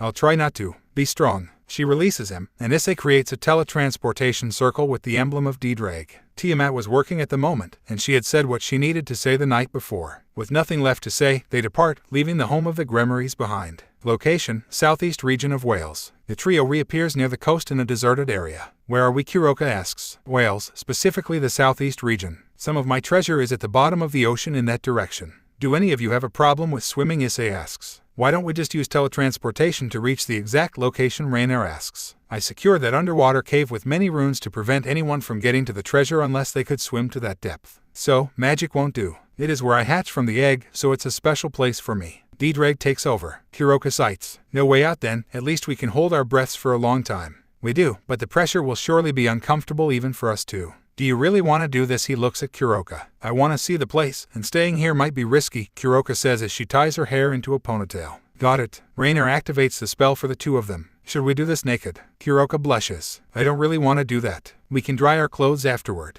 Then let's go. Ddraig transforms into a smaller version of his dragon self and jumps into the water. Did he just do what I think he did? Kuroka asks. Yes, get used to it. This is what it means to follow a dragon in his quest for treasure. Rainer says, although she is fuming in anger. They wasted no time and jumped into the water. After seeing him waiting for them, they swim and grab his horns with all their strength. After feeling their hands on him, Ddraig begins to descend. He is fast, and the girls get no time to enjoy the descent. The pressure increases, but they can endure it thanks to their bodies' physiologies. They can't see anything and question how Ddraig knows where he is going. The descent continues for a few more moments until Ddraig enters a system of tunnels in the ocean floor and travels through them easily. Within a few moments, they exit the water and enter a cave. Kuroka and Rainer begin to breathe once more. The place is covered in darkness, but Ddraig quickly uses his flames to illuminate the area, and the fire spreads out through the walls, and within seconds the cave is lightened up. That was insane, Kuroka says with difficulty. Well, Sama, how do you do it? Rainer asks. They don't get any answers, and then they see why he is not talking. Gold, diamonds, and many other valuable items are laying in piles within the cave. All of this is yours? Kuroka asks. She can't believe all the riches that she sees. Then she sees the remains of a dragon egg. Is it the one? Yes, and yes. That is the egg from which I hatched, many centuries ago, before the modern world began. even before civilizations. I hatched and only saw darkness surrounding me. Then my flames offered me light, and the rest is history. All of these gold and precious gems are the things I collected from my fallen enemies and so, my spoils from war, Ddraig said. So, which one would be the oldest between you and Rainier? Kuroka watched the two members of her team with curiosity. He is. By the time the Bible God created me, Ddraig was already facing his first fights with the other magical beings that roamed the human world before the age of man. Angels used to watch the fights and try to guess who would come victorious at the end, Rainier said. And he won all of them? Kuroka asks, although she knows the answer. Yes, his flames killed everything, no matter the creature or what powers they had. Ddraig always won until he met his match with Albion. He tried to face Great Red once, but his challenge was quickly shot down, and he got reprimanded by the old dragon god. Some gods were dumb enough to attack him, but the results weren't the best for those gods. So we watched everything from heaven, and it was fun, but then it stopped being fun, Rainier said.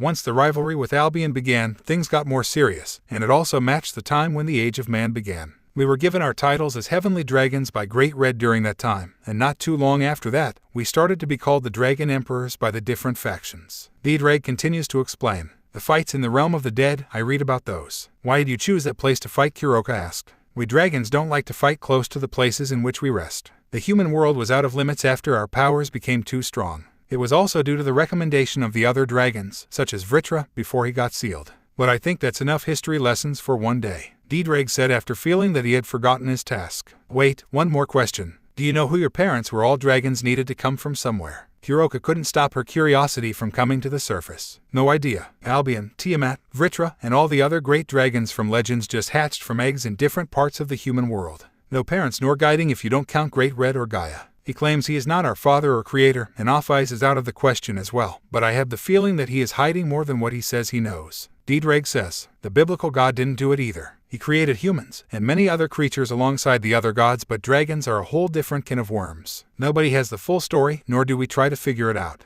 It is an unspoken rule, but some things are better left alone, and the story behind the birth of dragons such as Vritra, Tannin, Albion, and even Crom Cruach is part of that. Rainier's face shows her sincere feelings. Many beings have been alive for long periods of time, but their world still holds secrets that very few know about. Kuroka saw all of this as a big conspiracy but didn't have the guts or interest in any research. That was a task that any other being desires, the knowledge that others kept hidden, and she wasn't that being. I won't push the matter any further. What are you going to do with all this treasure? Kuroka and Rainier jump to the floor and turn around to look at their leader. Ddraig changes form once more. I'm going to bring it with me. This is the last time I'm ever returning to this place, and I have a use for all this treasure. Ddraig approaches one of the piles and grabs a few coins. I never told any of my previous hosts about my treasure, nor did I ever think I would return to this place. Life really takes unexpected turns. He then turns his sight towards one golden sword. So many of his previous hosts had used swords and other weapons. Most had become respectable knights, wizards, soldiers, and warriors, but each one had fallen victim to the curse of the boosted gear. Then an idea forms in his mind.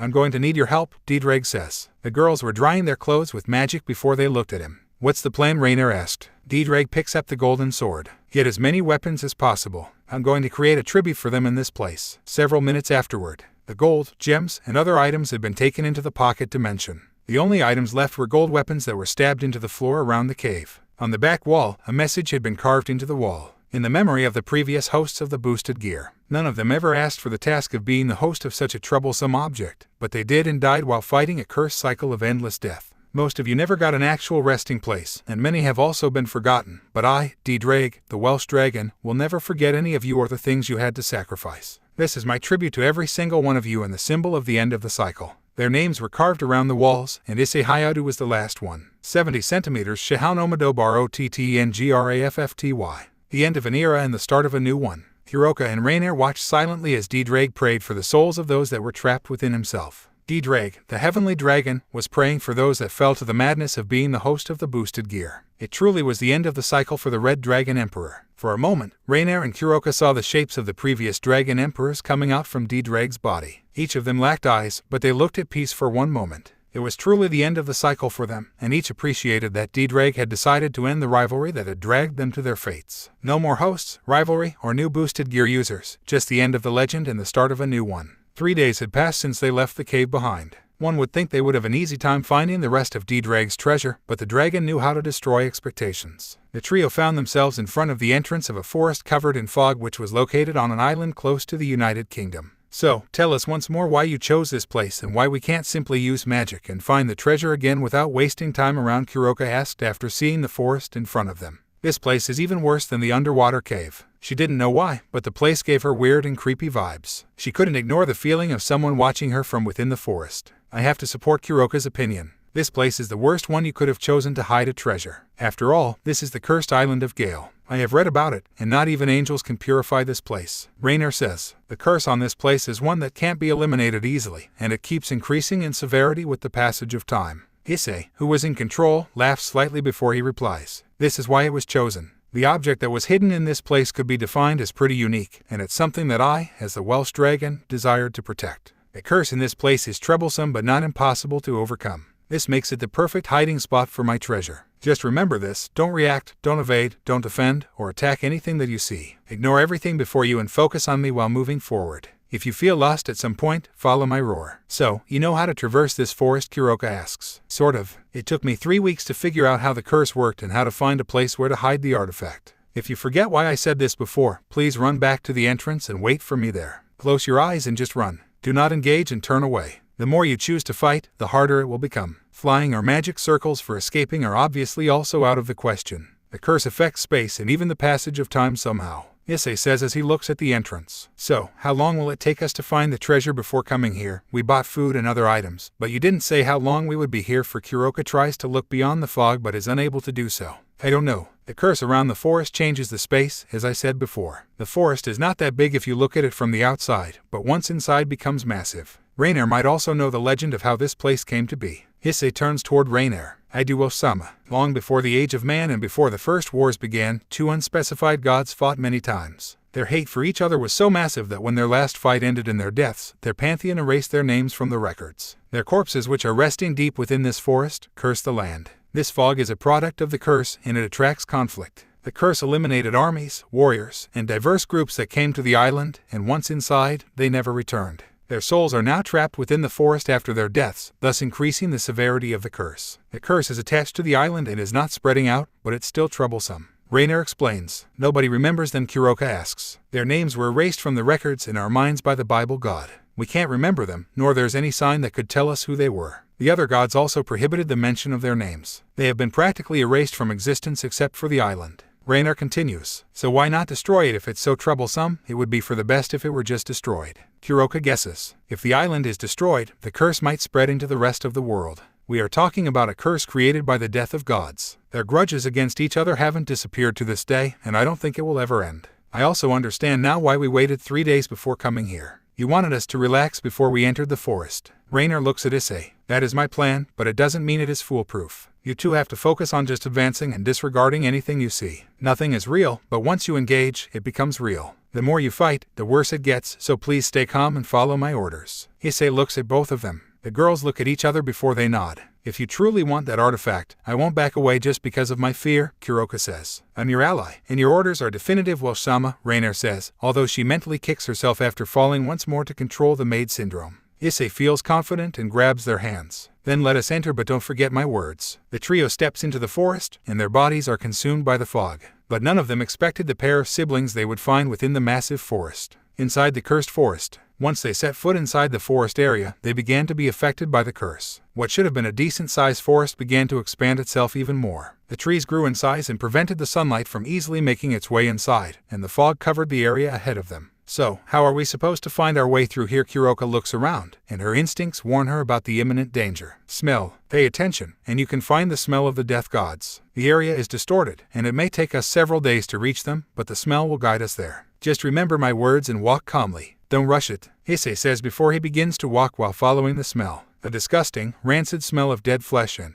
right now, it was weak, but as they got closer, the smell would increase in strength. The girls follow him. Kuroka focuses, and her nose tracks the scent. For the love of all that is good. That's insanely bad. Is that really the smell of rotting godly flesh? Rainier tries to do the same but is unable to. I can't say. My nose is not as good as yours. So what will we find on our way there? Osama. You're about to see. Don't move or react, Issei says. The girls feel an immense sense of fear, and within seconds they see the figures of undead Vikings jumping toward them. The enemies try to attack them with their weapons in hand, but their attacks go right through to them. The girls stay frozen in their places as the Vikings continue to try to cut them down, but they cannot do any damage. This continues for a few more minutes until the Vikings disappear into the fog. Both girls breathe out after having to endure the phantasmal onslaught. Those things are part of the curse. The souls trapped in here will continuously try to make you engage them in combat. Ignoring them is the only way. Don't evade, don't defend, don't attack, don't try to reason. These things gain the ability to interact with you once you engage them. The curse then becomes attached to you until you can exit the forest. If you engage and stay inside the forest, they will continuously attack you and call other beings to your position. They can't be killed, erased, or completely stopped. Issei explains. It gets worse the closer we get to the bodies of the gods. Rainier was starting to form her own theories regarding the place. She had read books regarding the island and its legends, but nobody had written down the way in which to deal with the curse. There was no treasure except for the one that Ddraig had to bury deep within the forest, but nobody knew about it.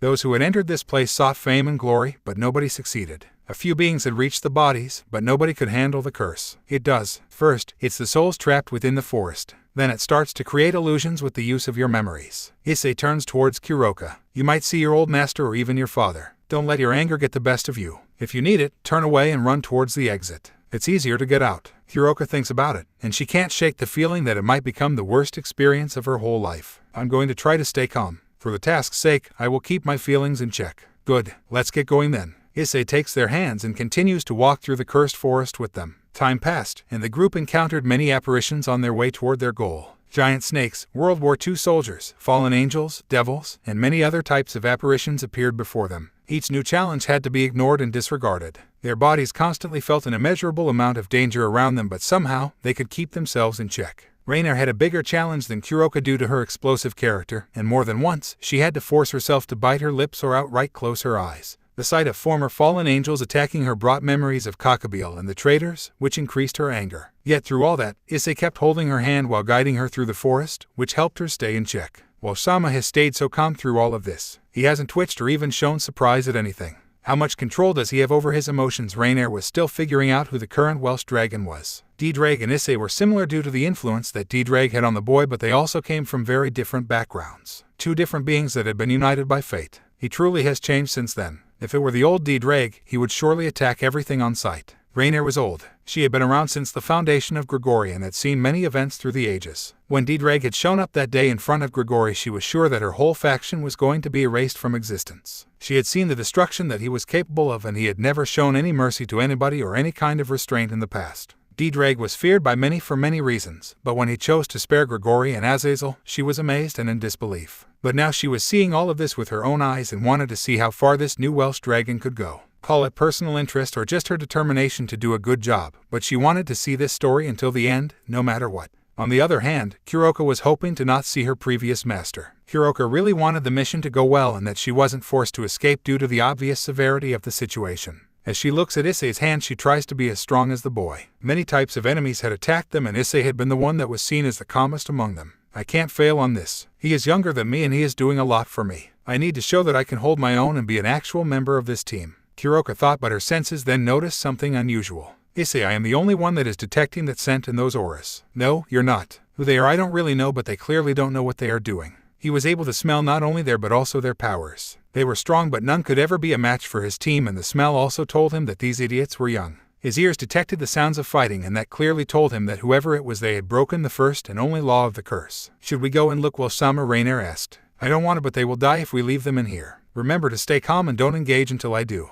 Issei said. Understood. Both girls answered. Meanwhile, in another place within the forest, a pair of siblings were fighting against a group of undead knights to save their lives. They had entered the forest with different objectives. The girl had fears about the state of the curse and the possibility of going out of control without intervention. The boy, who was older, had followed his sister because of the possibility of testing his skills and sword against a respectable enemy. A concerned girl and her calm but stupid older brother. They were far from normal humans, as both held a lot of potential. She was a young magician with talent, while he was a swordsman that could become one of the greatest ones in his generation. But now they found themselves against the ropes. It had been 3 days since they entered the forest, and the challenge just kept getting harder. Arthur, watch out, said the younger sister as she used her magic to freeze one of the undead knights that were closing in from behind. Thanks, the brother said before he clashed against another pair of knights. They were both injured and had dark marks under their eyes. Sleeping in this forest after breaking the only rule was close to impossible. The blonde boy continues to slash the bodies while trying to make sure that his sister wasn't caught by any of the enemies. One wrong move and this whole thing could mean the end for the pair. The boy knew that he couldn't continue for much longer as his sword was severely damaged and his injuries became more severe each moment.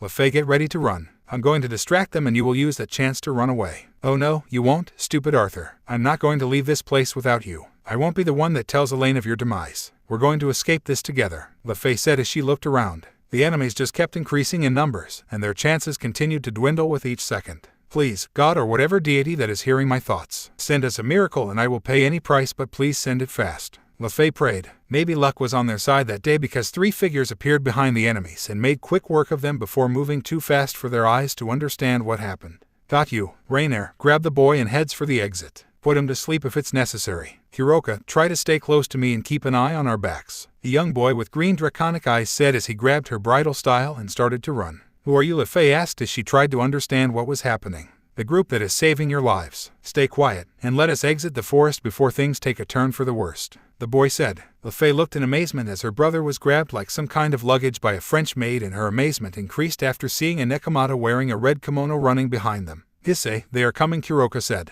I know, keep running, Issei replied as he heard the steps of many enemies running after them. His instincts were in full overdrive as he was forced to jump and duck to evade the projectiles that were being thrown at them. Kuroka and Rainier were doing the same. The trio kept running for several minutes while evading the enemies that were coming after them until they exited the forest. As Issei had said, it was much easier exiting the forest than reaching the center of it. Once outside, the siblings were released to the floor. You two are a pair of idiots. What were you even doing in the forest? Issei asks as turns to look at the pair. With all respect, although you have saved our lives, we don't know you nor are we forced to answer your question, Arthur says as he tries to stand up. Rainier, put him to sleep before I do it myself, Issei says. Rainier quickly sends Arthur to Morpheus's arms after using her teacher's technique. The blonde child with glasses falls right onto the sandy floor, unconscious. Le Fay quickly stops after feeling the power that is coming out of Issei. Her legs trembled in fear, and her eyes could not look away from him. She can't even try to use a spell to escape. I'm going to ask you one more time. What were you two doing here? No, better yet, tell me who you are. How can a pair of kids enter this horrendous place without adult supervision? Issei's eyes look at her with a small amount of rage. Le Fay feels her heartbeat increase even more, and her mind cannot do anything but give in.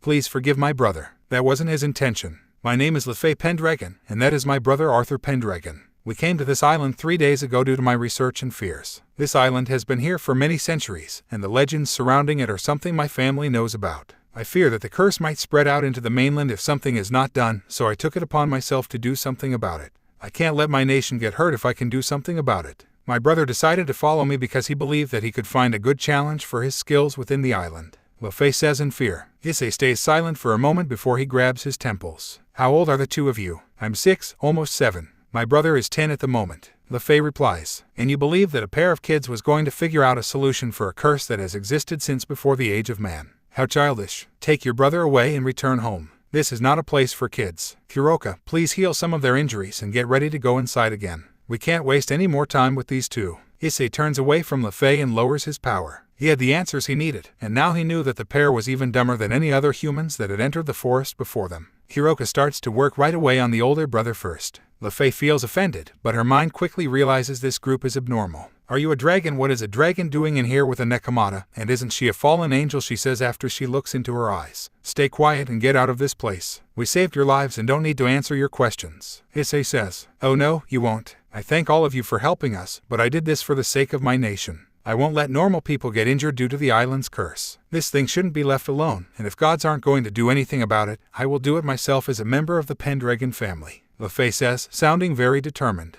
Issei laughs and turns to look at her. I'm the Welsh dragon and have seen many things, but I'm telling you this. You can't do a thing to end that curse. This island has been cursed since before the age of man, and I believe you saw just a few of the poor souls who had been trapped within that accursed place. You might believe that your actions are those of a hero, but they are those of a fool. That curse hasn't escaped the island in many centuries, and I believe it will never do it. So stop playing the paper of a hero and go home. You have a life ahead of you. This is not a place for kids. This curse will never end. Le Fay can feel his power again, and his eyes are so close to her that she can clearly see every detail they have. Her body was telling her to run away, but her mind was thinking, Ddraig, what is all of this? Mighty King Arthur, this can't be real. Why does he look like a kid? Shouldn't he be sealed inside the boosted gear? I have so many questions, but I can't forget this and go home. This place is too dangerous to be left alone. Arthur can't continue to fight, and I can't go back now. I need to do this. Maybe it was due to her unbreakable determination, maybe it was due to her commitment to her nation, or maybe something else was pushing her on. But right now, Le Fay was making unreasonable decisions without thinking of the effects they might have. I'll pay you, Le Fay said. What the dragon and crew are surprised by her words. I'll pay you. If you really are the Welsh dragon, you must be really strong, and based on what you said, it sounds like you know more than me about this place, so I'll pay you for your collaboration to help me end the curse. Le Fay continues. Kuroka and Rainier look at each other before they break into laughter. You truly think that you can buy his services, girl? He is the Welsh dragon and not some mercenary. He is telling you that this place has been cursed for a long time and that no one can handle it.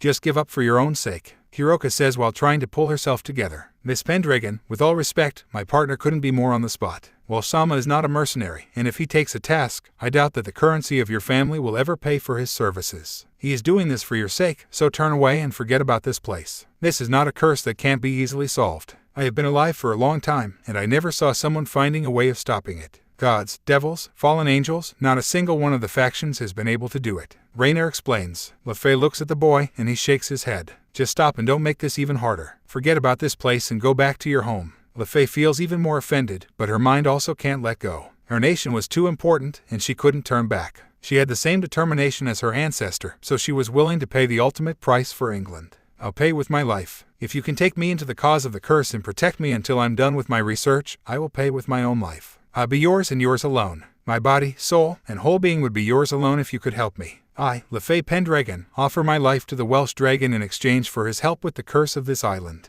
Even if I cannot end the curse, I will still pay you with my life. Everyone goes silent. Issei and the rest of the group watch as the girl takes her coat off and bows before him without any sign of doubt, shame, or regret. Her face was buried in the dirt as she waited for his answer. She lowered herself to a point no other Pendragon had done before in the family's official records. She was offering all of herself in exchange for Issei's collaboration. Issei is the first one to react after seeing this demonstration of idiocy and foolishness. You're 6 years old, and now you're trying to play the hero for the sake of a nation. Are you hearing yourself? Don't you feel any shame? Don't you see how insane this way of thinking is? Look at me. Le Fay raises her head and looks into his eyes. Her eyes show no fear or remorse, just a blind determination that prevents her from turning away. Issei looks at this, and he can't believe it. Are you this determined? Yes. Are you willing to sacrifice your life, your future, and your own chance to find love for the sake of England? Yes. If an invader came tomorrow to England and the army was defeated, would you keep fighting until your body was drained of? Yes. Are you insane? Yes. Do you care about yourself? No answer. Le Fay didn't have the courage to answer such a question. Le Fay, what's your answer? Issei tries again. Le Fay begins to tear up. I do, but I can't just leave it alone. You know how many people have lost their lives in this place, and I know I'm stupid for doing this, but I can't wait until this becomes a more serious problem. Please accept me as a payment for the sake of the innocent denizens of England. I'm willing to do this for those who lack any knowledge of the danger that awaits just miles away from the coast. Issei goes silent and curses himself internally for asking the question in the first place. She's an idiot, partner. We have to act, or she'll die in this place. The choice is yours, Issei. I'll trust your judgment. The voice of Ddraig told him. Some people are willing to go to the extreme for a goal, and Le Fay seemed exactly that kind. If he says no, she will still try alone and possibly kill herself. He curses himself for what he is about to do. Get up and put your coat back on. Don't make me repeat myself twice for your own good. Le Fay feels the severity of his voice, and while she is still crying, she puts her coat back on. He approaches her and lifts her chin. What you offered is something too precious, and it seems you're determined enough to keep trying even if I say no. So, I'm going to accept, but as a punishment, I will make sure to change your way of thinking. A girl your age shouldn't be trying to be a hero, especially not a national hero. Any life is precious, and you just threw yours away for the sake of your nation. Congrats, you gained a husband for life, but you also lost your life for a pathetic goal. From now on, I will ensure you care more about your life. Your life is mine from now and forever. Issei's instincts kick in, and he bites her neck. Le Fay screams for a bit and tries to get away before he forces her to bite him back, thus sealing the deal. As he releases her neck, Issei turns to her. The deal has been completed. You're mine alone from now on. This is what it means when making deals with a dragon. Her drips from his mouth and into the floor. Rainier and Kuroka can't even say a word as they see their exchange. Le Fay feels the intoxicating taste of his dragon, and her eyes grow wide as a result before they twitch in an erratic way. She had never experienced something like this before, but Le Fay knew she couldn't return to her former life. Her body was being changed from within. The process ends her time as a normal human, cursing her to life alongside the Welsh dragon. She could not escape her fate as a bride of the Welsh dragon. She had blindly offered herself as the price for the collaboration of Issei, and he was going to make sure she changed that form of thinking even if it took him many centuries. Her fate was sealed that day. Elaine had been patiently waiting for the return of the siblings for 3 whole days. 3 days had gone by and the siblings still didn't show up. Why did I let them go on this supposed special mission? Other is going to kill me if they don't come back by today. The Pendragon siblings had told her about a small mission that wasn't going to take long, but they didn't say what place they were going to. It was due to the blind trust that she had in them that they were able to do this, but now she was cursing herself for being so lenient with them. She was the maid of the house, but she also was in charge of Le Fay's education. Although Elaine was only 10, she was practically the only mother figure that Le Fay had due to her mother passing away at a young age. Le Fay was someone important to her, and if at some point she was fired from her job, she had confidence that their connection wouldn't disappear. The same could also be said with her relationship with Arthur. The boy was so charming, and since the first moment they met, they had been developing feelings for each other. Although she knew that it was never going to work for them, she had been falling in love with the young heir of the family. He was the heir of the Pendragons, and one day he was going to marry a respectable lady that matches his social status, but she still had hope in their relationship. No, I won't. I will do anything to make this work. I will get stronger, and one day I'm going to fight my father for the right to choose my own bride. I choose you, Elaine. Arthur's words were always in her mind. Arthur, Le Fay, where are you? Elaine sighs before going back to work. She was organizing the books within the family library at that moment. Then she saw a teletransportation circle in a different part of the library. She approaches it and recognizes the crest as the one of Le Fay, and her fears began to disappear. Within instants, the shapes of the siblings and one French maid appear. Arthur, Le Fay, who are you? Elaine summons her staff and prepares herself for the possible confrontation. Elaine, she is not an enemy. Arthur needs help, so please focus on him. I need to go back. Rainier, we can return, Le Fay said as she and Rainier moved away from Arthur's unconscious body. Le Fay, don't you dare go away, Elaine said as she rushes to Arthur's side first. I'm sorry. I need to do this. I promise to be back, Le Fay said. Elaine watches in anger as her student and daughter disappear alongside the French maid. Le Fay, back in the entrance of the forest, Kuroka and Issei sat down on the sand while they waited for the other two to return. Kuroka was still coming to terms with what she had seen. She had never expected something like this from Issei, and it was hard to accept it. Issei, was that the right option? Did you have to go so far? Kuroka asked. She is 6 and playing the hero, putting her life at risk for the sake of a nation and without really understanding the curse. A child her age shouldn't be thinking that way, nor should she offer herself like that to nobody. You wouldn't want Shirone to do the same. Just thinking about it is making me mad, Issei said.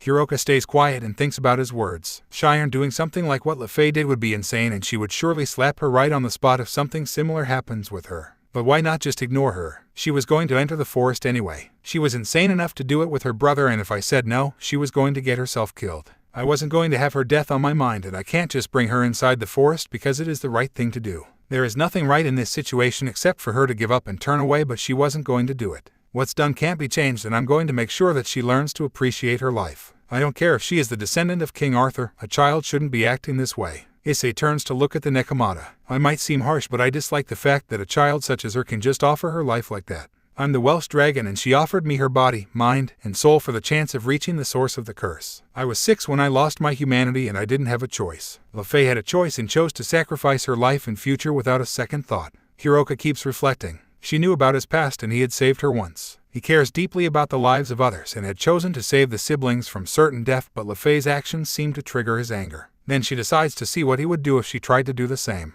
If I tried to sacrifice myself for Shirone again, what would you do? I would interfere. You put your life at risk once for her because you didn't have a way out then, but now you have choices. I'm your ally, and your life is something that you should care about. If Shirone was in trouble once more, I would do anything to make sure that she was safe, and you wouldn't need to put yourself at risk. You wouldn't ask for a price after that. I wouldn't. I'm your ally, not your owner. Although devils now think that I own you based on what Sirzech and I did, it is not like that. I did what I did for your sake, and just that. In the future, when you're capable of protecting yourself, you can choose what to do with your life. You can leave me and follow your own path. What if I want to stay with you? Kuroka asks as she lets her mind run wild without restraints. If that's your choice, I wouldn't be against it. You can follow me for as long as you choose to, Issei says in a calm tone. Kuroka blushes and hides her face away. She couldn't believe that this boy was this mature, but her expectations with him kept being put to test. Before the pair could continue their conversation, Rainier and Le Fay came back. The blonde face showed a determined smile as she held her staff. Her injuries had been taken care of by Kuroka's abilities, and Rainier had taken care of bandaging the rest of her more serious ones. Her witch outfit, which seemed similar to a school uniform, had also been repaired by Rainier thanks to her training under Grafia.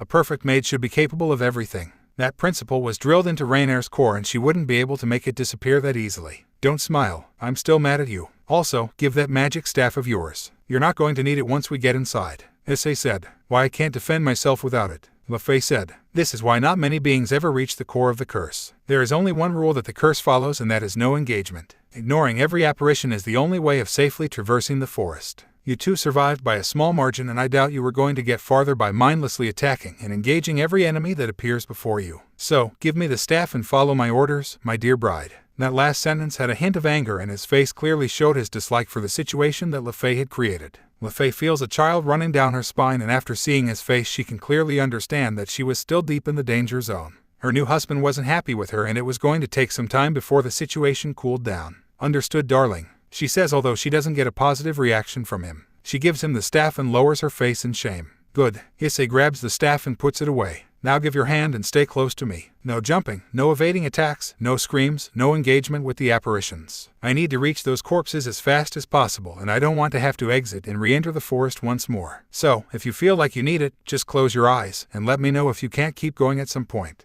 I'll try to figure something out." Le Fay nods and grabs his hand. Issei's hand is hot and not much bigger than mine, but he is so strong. I have never met someone like him. With Le Fay attached to his right hand, Issei offers his left one to Kuroka, and she offers her own to Rainier. It was time to do this once more. Later that night, after walking for many hours and ignoring many apparitions, the group has decided to settle down for the night. After collecting some bark and dry wood, Issei had created a small bonfire. Rainier was the person in charge of the dinner, and after getting the tools, ingredients, and spices, she began to work on the dinner for that night. As they sat around the bonfire, Le Fay took the chance to get to know the group. After a long day in which she had to force herself to go numb, she needed something to distract her mind. "So, your name is Issei, she is Kuroka, and the maid is Rainier," Le Fay started. "That is true," Issei said while he enjoyed the heat of the fire. "I think you're the youngest wielder of the boosted gear. How did you become a dragon?" "I have never heard about a user becoming a dragon only by possessing the boosted gear. I'm not the possessor of the boosted gear. Since you're my bride, you need to understand who I am," Issei said before he began to tell his story. The minutes went by and Le Fay went silent as she heard the cruel reality behind the boy that stood before her. She had no idea that the boy in front of her had lost so much. "You're 8 and all of this happened to you." "Yes, I lost my parents, my humanity, my past. Everyone I ever knew except for a childhood friend believes me dead, and I am practically dead. Right now, I'm just the aftermath of that event and one of 2 pieces of the Welsh dragon. I wasn't given a choice, and yet you offered your life that easily. Do you understand why I'm so angry with you?" He looks at the girl. "I didn't ask for any of this, but I accept it and continue to move on." Le Fay feels the weight of his words. Then she looks at Kuroka. "And you're a stray devil following him because of the bounty on your life." Kuroka nods. "We haven't had any attempts against my life yet, but we can expect them at some point. They know that Sirzich gave the Welsh dragon ownership over me, but that is not the reality. I'm leaving my life in his hands for security, and it might not be permanent." Le Fay nods and then looks at Rainier. "But you are similar to me. You're following him because of your connection to Grigori. For the sake of your home." Rainier shakes her head in disapproval. "You're a child. I'm a fallen angel many times older. This is my job, and when Welshama gets his revenge, I might leave his side. You're 6 and offered your whole self as the payment for this mission, which is impossible. I have been alive for centuries, and only those that entered the forest had ever been affected by the curse. This is blind heroism syndrome.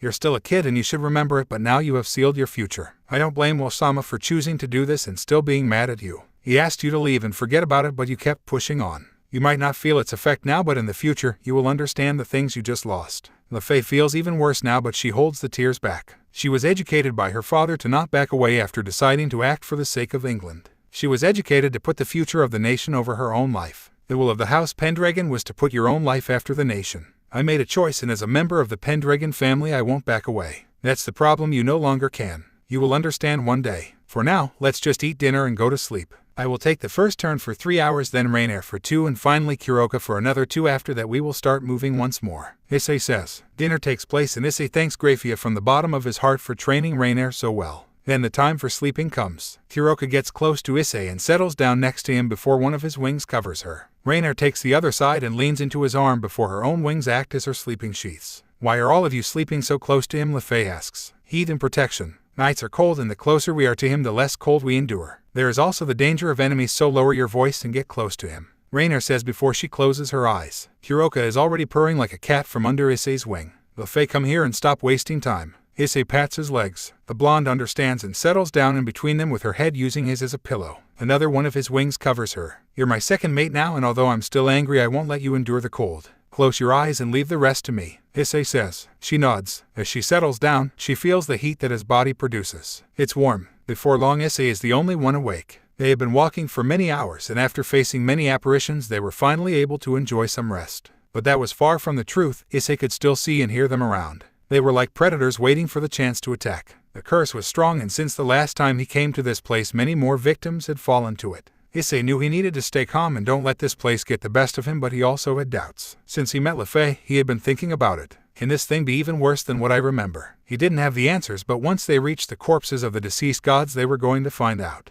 Days after days and nights went by as the group continued to advance through the forest. The enemies continued to increase in severity and numbers. More than once they had to close their eyes and just let Issei be their only guide, which leads us to this moment. Ddraig, fight me, you can run away from me, a phantasmal Albion said as he tempted the boy. Kuroka, you can't escape me. You and your sister are my property. The dead illusion of Kuroka's former master floated in front of her. The bookworm came out of her hole. I can't believe that you think you can ever face me. The image of Cocoon appears in front of her, which leads to Rainier having a hard time keeping it together. She hated his guts like any fallen angel and couldn't wait for the day he had to pay for his betrayal. And you child, you should have died alongside your parents that night. They screamed in pain as their bodies burned to a crisp. Issei was keeping her emotions in check, but they were starting to rise to the surface. The boy knew that he wouldn't be able to endure this for far longer. It was the first time he was seeing the fallen angel, and his mind just wanted to blast him to kingdom come. Le Fay, who was also watching all of this, didn't know what to do except to continue to walk. She had her own demons that she had yet to overcome. Le Fay, the witch, you are a waste of resources. How can the Pendragons have a daughter like you? You will never reach the gloriousness of your brother. Imperfect, childish, you will always be under his shadow.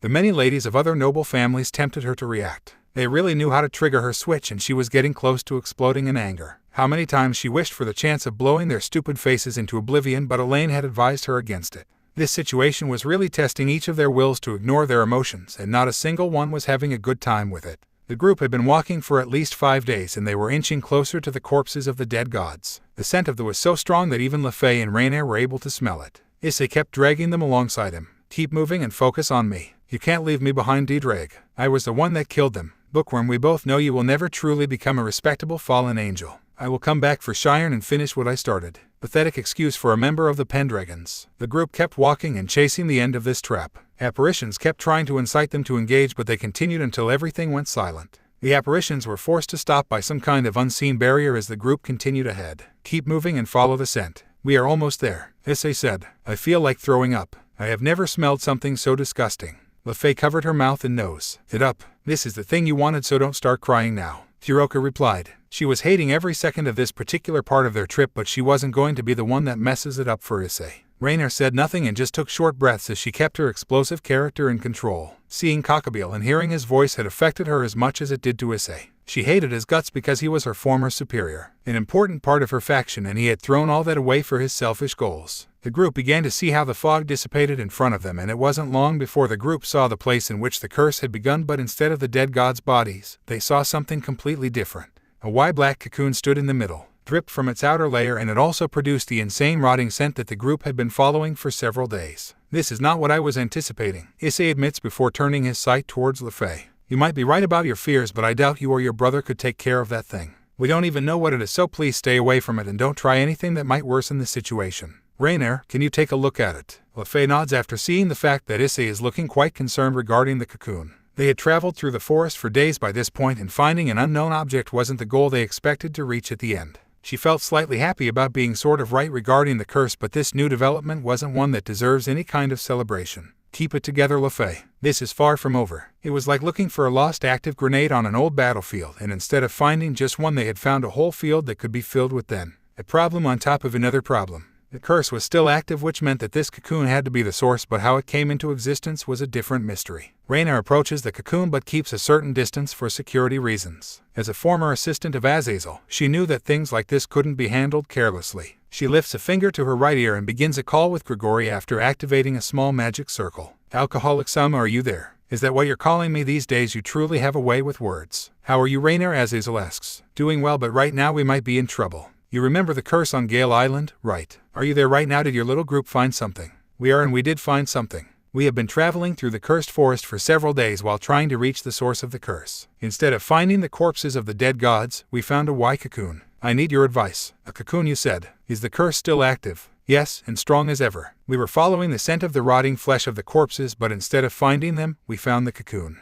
What should we do about it? Azazel goes quiet for a few moments before he replies. Can you see its insides? No, it's completely black and it sort of beats like a heart. I don't want to get any closer to prevent an accident. Do you have any suggestions? I want to say I do, but I am not really sure what to expect. This is a curse born out of hate between two gods and is something that we can't easily erase. It would be troublesome if we left the island and attended for much longer within the human world. Is the kid there? Rainier looks at Issei and gives him a sign to get closer to her. He is. Ask him if he can create a dimensional rift big enough to the island into the dimensional gap. Is the safest place for us to take care of that thing. We didn't do something like this in the past due to the fear of worsening the situation and the lack of ability to remove or eliminate the corpses from the area. But now this requires drastic measures. If that cocoon opens in the human world, we might have a catastrophe that could lead to severe consequences. This is something he has to do for the sake of the human world, although we might have Great Red's anger afterward. Destroying that island and the cocoon might be the safest way of ensuring that whatever is inside the cocoon doesn't create more problems for us. Azazel said, "Don't worry about the human world and leave that whole task to us." Raynor looks at Issei. "Well, Sama, we might need to transport the whole island into the dimensional gap.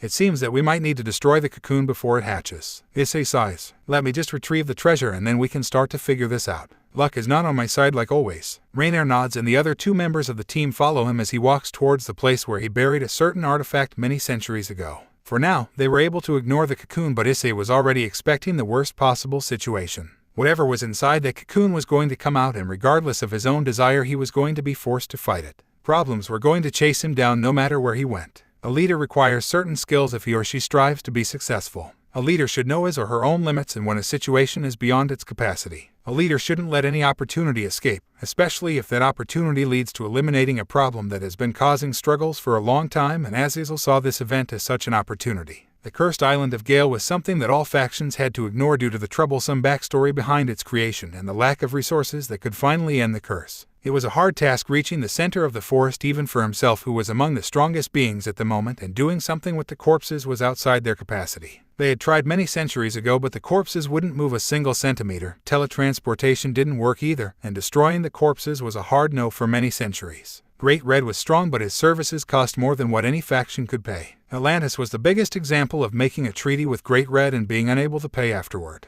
Curses are troublesome, but Azazel knew that he couldn't find any other way to deal with this except for asking the Welsh dragon to destroy the island alongside the cocoon. A cocoon, of all the things that the curse could have created, and it did that, why couldn't it be any other thing? Azazel knew that when a cocoon was involved in anything, the end result will lead to the birth of a catastrophe. A basic rule that any scientist dealing with the unknown knew. Around the fallen angel leader, many of his followers mobilized with the preparations that they were going to put into motion. The disappearance of an island was an issue that could attract more attention from the common humans, and Azazel wasn't having any of it. So, to ensure that the plan worked, he took one more drastic action. Azazel looks at the mirror in front of him and patiently waits for them to pick up. Relations with heaven weren't the best ones at the moment, but the cocoon elimination task took priority over past relations between factions. He had Surzet's collaboration, but he needed heaven's participation as well, and he also wanted them to see the Welsh dragon in action. A little push could help to push Michael and the other seraphs to initiate peace conversations with his and Surzet's factions. Seconds go by until the image of Michael and Gabriel appears. "Azazel, my former brother, it is a pleasure to see you once more," Michael says politely. "Michael, I know all of you are seeing what is happening in the human world right now. I need your collaboration. The Welsh dragon is going to transport the cursed island of Gale into the dimensional gap, and I need you to help to distract the humans while my followers and those of Surzet create a replacement for the island." Azazel explains, "The cursed island, didn't we all give up on that place a long time ago, and what is this about the Welsh dragon? Do you actually know where he is?" Michael begins to ask. "So, you don't know? That's just great." "Michael, I don't have the time to explain every single detail, but I'm going to say this. There is a cocoon in the center of the island right now. The Welsh dragon didn't find the corpses of the forgotten gods, and in their place, he found a cocoon. My agent is currently following the Welsh dragon. She has given me a clear description of the object, and it doesn't sound good. Whatever the thing that is inside that cocoon might be, it can't be good for anyone, especially us. I don't want another Beast of 666 situation, so please move your connections and distract the humans. We can't have them realizing that a whole island just got transported into a whole different place." Azazel says. Michael goes silent while Gabriel takes the chance to ask some questions of her own. "So it is true and not just error in the system. Ddraig is actually free. How is he, as his previous host, still alive when compared to her siblings?" Gabriel was more innocent and curious. She held no prejudice just like Michael, but she also was more gullible, which led to the other siblings being overprotective over her. "Gabriel, to tell you the truth, he is far different than what he used to be. The host is still alive inside of that body, but he and Ddraig are going to fuse into one being at some point. If you have more questions, just ask him in person. He is approachable, and if it is you who approaches him first, I think it's going to be fine. But leave that for later. He is not available for the moment," Azazel says as he talks to his former sister. They were all created by the Bible God, and at one point they were equals, but each of them took different paths. Few of the original fallen angels were still alive after the war, and that pretty much left the former family in ruins. No creator, Cockabeel's betrayal, and now their factions were on two different sides of the spectrum. It was truly a broken family. Michael interrupts the conversation. I'll do what I can, but I expect answers. Ddraig running free is something that we need to discuss. I don't know what is taking place in the underworld, but I want at least the basics. Make sure that whatever is inside the cocoon doesn't escape back into the human world. It won't. Ddraig is far from being that same dragon, and whatever comes out is as good as dead. Let Gabriel be the one that approaches him first, and you will see that we are no longer dealing with a normal heavenly dragon. Azazel says. Michael thinks for a second. I'll think about it. We're going to be paying close attention to whatever takes place after the island is gone from the human world. Let's hope that Great Red doesn't explode in anger after seeing how his territory is being used without his consent. Let's hope for the best, Azazel says before sighing in relief. With Michael on board, they could start with this event. Meanwhile, above the cursed island, Issei and the other members of his team waited patiently for Azazel's signal. After exiting the island with the artifact that they were looking for, they had met many fallen angels and devils who began to implement the preparations for the rest of the plan. Azazel said that he was going to take care of the island's disappearance, which left him with not only transporting the island but also eliminating the cocoon and whatever decides to come out of it. Due to the possible fight, Issei is wearing most of his armor. It had a few similarities with the common boosted gear scale mail, but it had many differences as well. The armor wasn't fully red in color since it had many golden and green jewels while also having some black parts around. It also looks more dragon-like since its design seems to closely resemble his dragon form. Its components were directly connected to Issei's skin, which makes it into a second skin for the boy. The armor had an extra set of arms that levitated and acted independently while fighting. His tail ends in the shape of a trident as well. Le Fay, who is holding her staff as a form of flying transport, looks at the armor with curiosity and amazement. This is way different than the one described in the records. You truly aren't the boosted gear wielder anymore. Is this what it means to hold the soul and power of the Welsh dragon without restraints? Issei nods. This is beyond what the boosted gear was capable of, but it also came with its own drawbacks. Having to relive the memories and experiences of the previous users for 2 years wasn't enjoyable nor easy. My body had to endure the pain that it came with each of them to acquire techniques, moves, and even fighting styles. Issei then grabs a blue sphere from his pocket dimension. The sphere produced a calm but strong aura. So, what do we call this artifact again? Kuroka asks as she looks at the sphere. Valkyrie's Legion Core, an object created by Odin for the sake of war, capable of creating an army of hundreds of energy figures capable of supporting the user during a fight. Odin wasn't happy after he realized that I stole from his vault many centuries ago. Now I'm going to absorb it just like when I did with the booster gear. Issei looks at the sphere once more before he puts it right next to the green jewel on his. Within seconds the sphere is absorbed into the boy's body. Do you feel anything different? Wilshama Rainer asks. No, for the moment. It might take a few minutes, maybe a few hours or days before the process is finished. I can't really say how long it is going to take, but I will know when it's ready for my usage. Of all of my treasures, this is the only one that was made for war, which is why it is the only one I'm planning to absorb. The other two were made for completely different things and aren't found in locations such as the previous ones. We can use magic to reach those places, but now we should focus on this thing. I don't know what to expect, so stay away from the fight and protect yourselves. I don't want any of you to get injured, and especially not by whatever is inside that cocoon.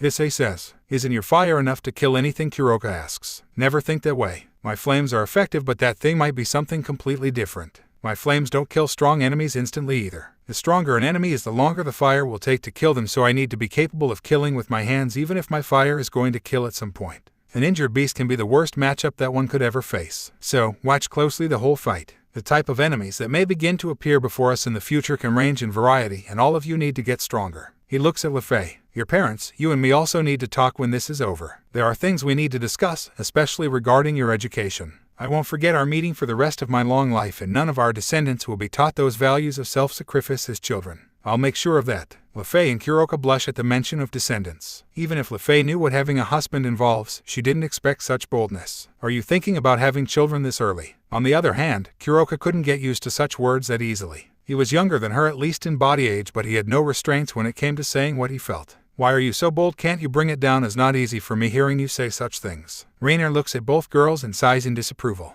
You two are forgetting that he and Ddraig shared a mind. He is a child only in body and an adult in mind and soul. You need to get used to this, especially if Tiamat-sama shows up. She is not going to hold any punches when it comes to her words either. Rainer says before her attention is drawn to the magic circle on her ear. Rainer, it is time. Tell him to do it now. I wish you good luck. Azazel says. Well, Sama is time, Rainer says. Issei's face gets covered by the helmet of the armor. 6 sharp eye visors that adorn the front of the helmet light up. 2 sharp horns that point forwards from the side also adorn the helmet. Let's do this. The 2 halves of the Welsh dragon were never going to fight separately. 2 heads will always work better than 1 if they can synchronize as well as they did. The Welsh dragon extends his hand and stars move to rip open a massive dimensional rift which begins to extend around the whole island. Within seconds the whole place is absorbed into the dimensional gap, which leaves an empty hole in the area. The group doesn't stick around to watch, and by using the same rift they leave the human world behind. In the dimensional gap, Great Red watched carefully as an island came into his territory before being shortly followed by his debtor, the Welsh dragon. He would normally ask for an explanation, but he knew that if it involved the boy it would lead to him becoming stronger, which was something he wanted. Continue to fight and get much stronger. Don't stop until you can pay your debt to me. With the group, Le Fay, Kuroka, and Rias were static after seeing the great dragon at a decent distance from them. Is that him? Great Red Le Fay asks. Yes, he is the one and only true dragon among all of the species. The strongest being in existence. Rias says. His aura is too strong. How can something like him exist? Kuroka asks. Those are questions for another time. All of you move away from this place and find a safe spot. Do not interfere with the fight. The Welsh dragon orders. The girls hear his voice and waste no time. They understood that this fight was beyond their current strength. The boy watches as the girl continues to move away until they find some debris far away from the island and him. Then it's time to do this. Let's see how long this fight is going to be. Cometh of the hour, part of Shiro Sajisu. Infinity once again, the voice is heard from within the jewel in the center of his. The magic circle forms once more behind him. Crimson flames begin to accumulate into a sphere in front of the child, which is not bigger than him.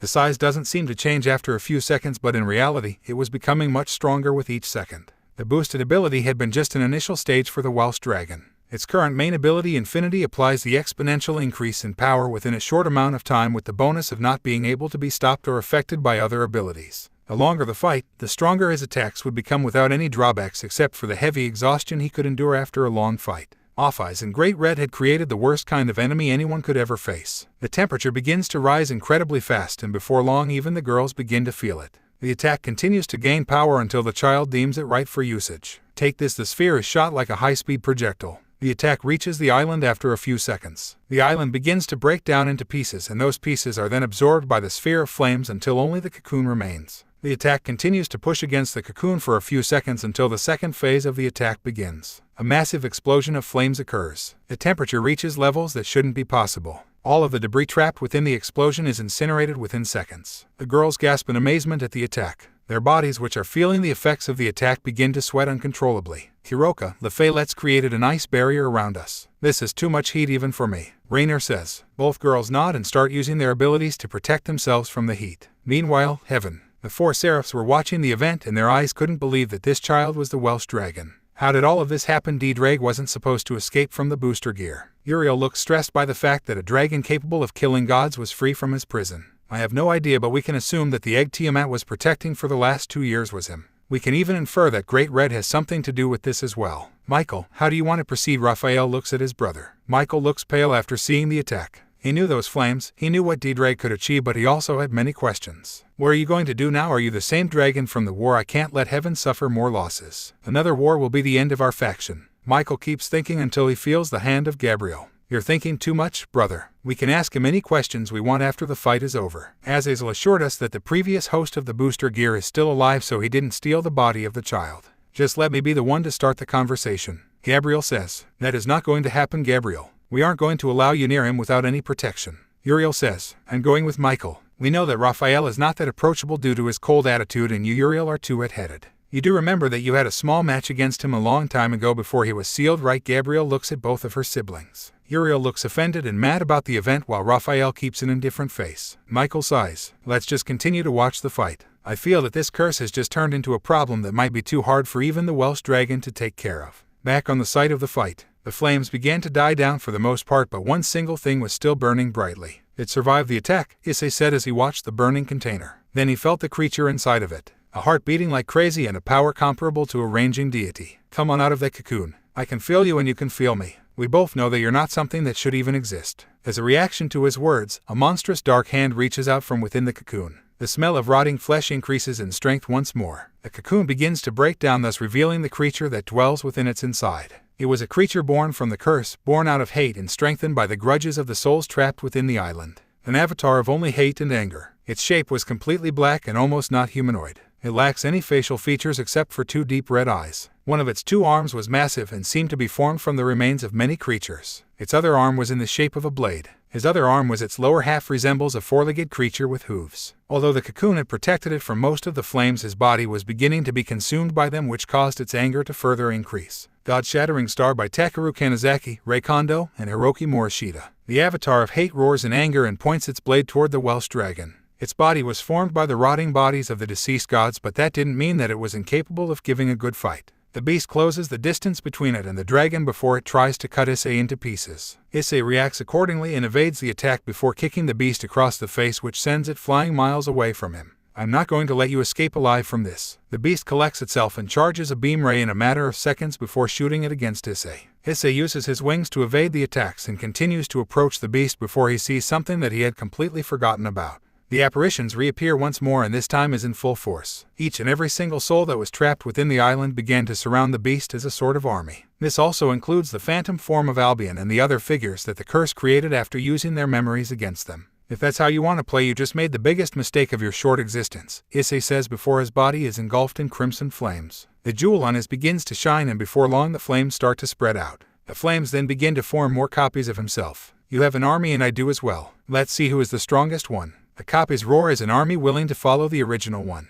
Back with Azazel. It's a crimson army. This child is going beyond my expectations. How many copies are there? Azazel asks Shemhazai. Shemhazai, who is accompanying Azazel, counts every flaming copy he sees and comes to one conclusion. So the number matches. What number? Azazel turns towards him. The number of the previous boosted gears, at least the ones we have records of, Shemhazai replies. Azazel's eyes grow wide and he begins to laugh. This was beginning to reach heights that he had never seen before. We just won the lottery with our treaty of no aggression with him. Vali is also safe from having to deal with all of that. Let's see how far your powers go, Welsh Dragon. While Azazel and Shemhazai continue to watch the fight, Vali was hiding in the room as well. Her eyes couldn't move away from the fight. Albion, is this the Ddraig that you remember? How did he get so strong? She tried to communicate with her partner, but once more she receives no reply from him. Meanwhile, heaven. The four seraphs' eyes were locked into place as they saw the fight between the dragon and the Avatar of Anger. Not a single one of them was able to look away from the fight taking place. A phantom Albion on his prime and an army of apparitions that would continue to get up until the curse was destroyed.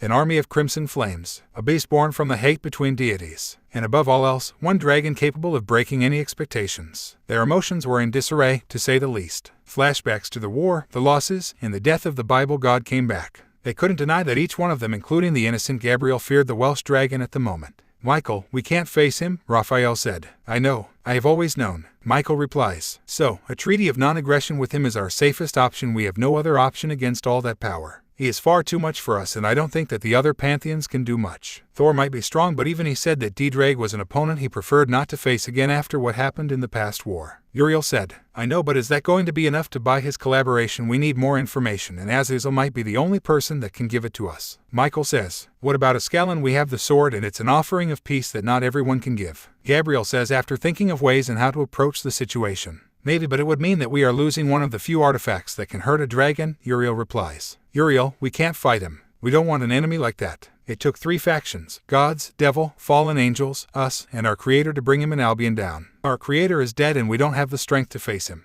We can't start another war, and even if we fear him, we shouldn't act based on that fear. Raphael was hard to read when it came to his face, but his words were straight to the point. Michael was the leader, Uriel was the warrior, Gabriel was the innocent one with good ideas, and he was the one that thought about the future. Now that they didn't have their creator with them, they needed to plan every step carefully for the sake of their faction. War wasn't an option for them like it wasn't for the 4 great Satans and Grigori. Peace was the only path forward for the 3 factions. Back with the girls. Their eyes saw the blows between both sides. Their leader was a powerhouse that had to be respected, but the Avatar of Hate wasn't an adversary that should be taken as a joke. The blows between them created shock waves all around the dimensional gap, and the girls were feeling each of them. While the flaming army of the Welsh dragon fought against the apparitions, Issei was not only facing the Avatar of Hate but also the Phantom Albion. The Phantom ignores the army that his rival had created and went right ahead for Issei alongside its creator. One would think that since it was a fake Albion, its power wouldn't be strong, but luck wasn't on the side of the Welsh dragon. This was Albion in his prime, and he was no pushover even if it was a fake. The current Welsh dragon continues to evade the attacks of each beast with ease thanks to his smaller body and much higher speed. His senses were working at their fullest potential. His whole body is acting faster than any previous host of the booster gear could ever strive for. Issei approaches the Phantom Albion from behind before he grabs the Phantom's neck with his 4 arms and crushes it without any remorse. He knows that this is not the end, since these apparitions continue to get back up for as long as the curse continues to exist. The Avatar of Hate appears in front of Issei and then punches him with its monstrous arm.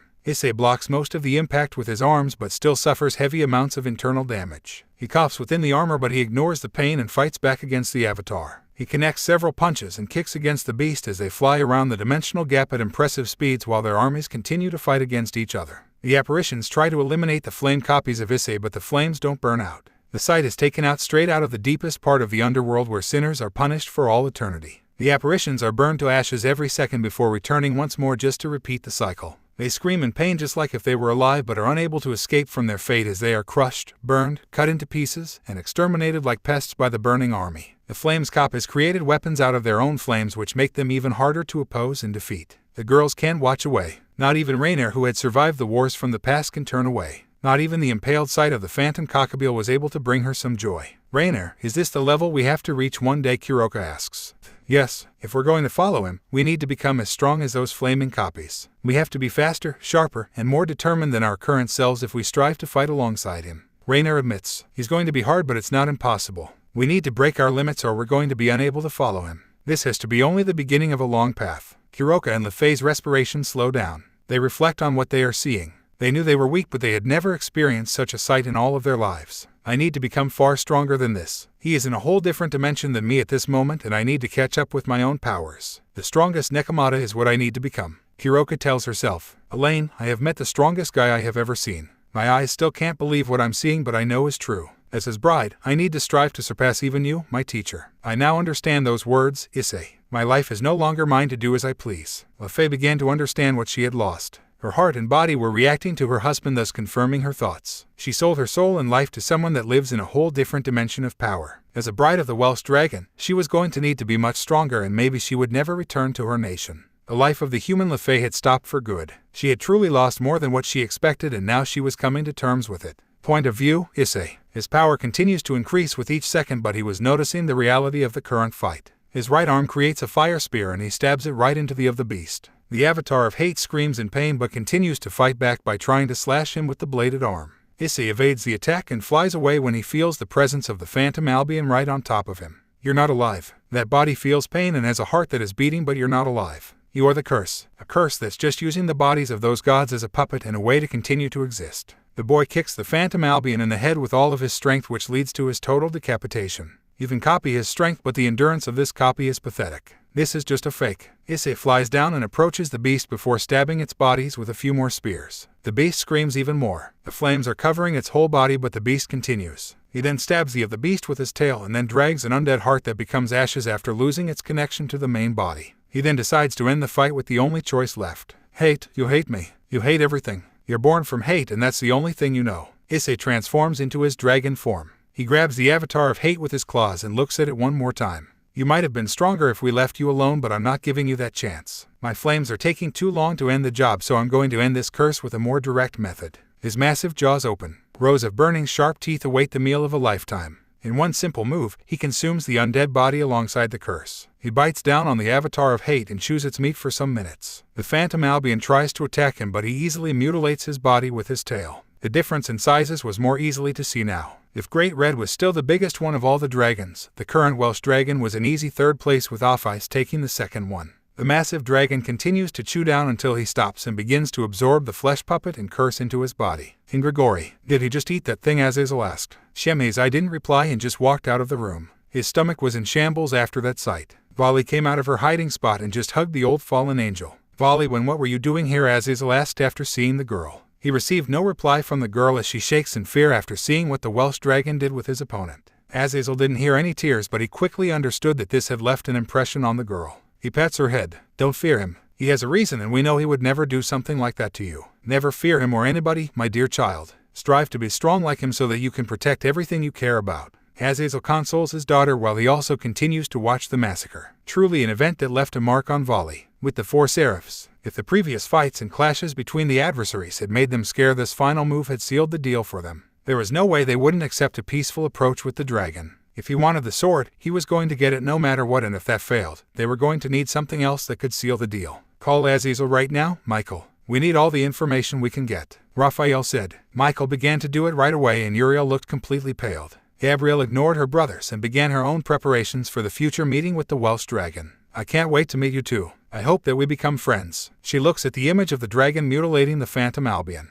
For our own good. With Great Red, a massive grin formed alongside his face. He was proud of the Welsh dragon and his actions. The fight was short but straight to the point. The child had strength, speed, and the sharpness of an experienced warrior, but it was still not enough. The flesh of gods in one curse. Keep growing strong, my child. Use your enemies to grow much stronger. Don't stop now. Great Red turns away and disappears back into the deepness of his territory. Back on the battlefield, the apparitions began to disappear after some time. The curse was slowly being absorbed into his body, and without it, there was no way they could continue to exist. Which also meant one thing for the souls that used to be trapped within the island. Issei watches as several small spheres of light began to escape from the inside of his body as the avatar of hate continues to be dissolved and absorbed by him. Go on. The time for all of you to return to the cycle of life is now. The spheres seemed to hear his words and began to follow the path that will get them to the realm of death in no time. While Sama, the voice of Rainier, attracts his attention. The fight is over, but this thing is going to take some time. I can feel it fighting back against me, but is a lost battle. I'm going to fully destroy the curse within my body. The dragon says, but I might need some sleep before I can move. This wasn't a good meal. The massive dragon begins to transform back into the boy. Rainier sees his eyes are closing erratically and catches him before he completely loses consciousness. Is he going to be fine? Le Fay asks. He will. He is far stronger than any of us, and if he says he is going to do it, I'm going to believe his words. Kuroka says as she has his cheeks. He is our leader after all. We need to go back to the human world.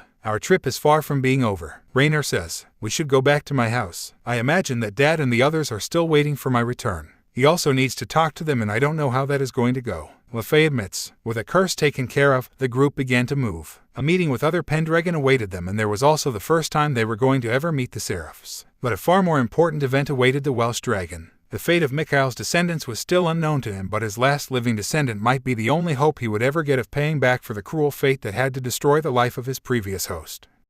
Okay, sadly the chapter is over. And if you enjoyed the video, just leave a like and subscribe with post notification. So when the next chapter is ready, you will be notified. Okay, see you in the next video. Bye.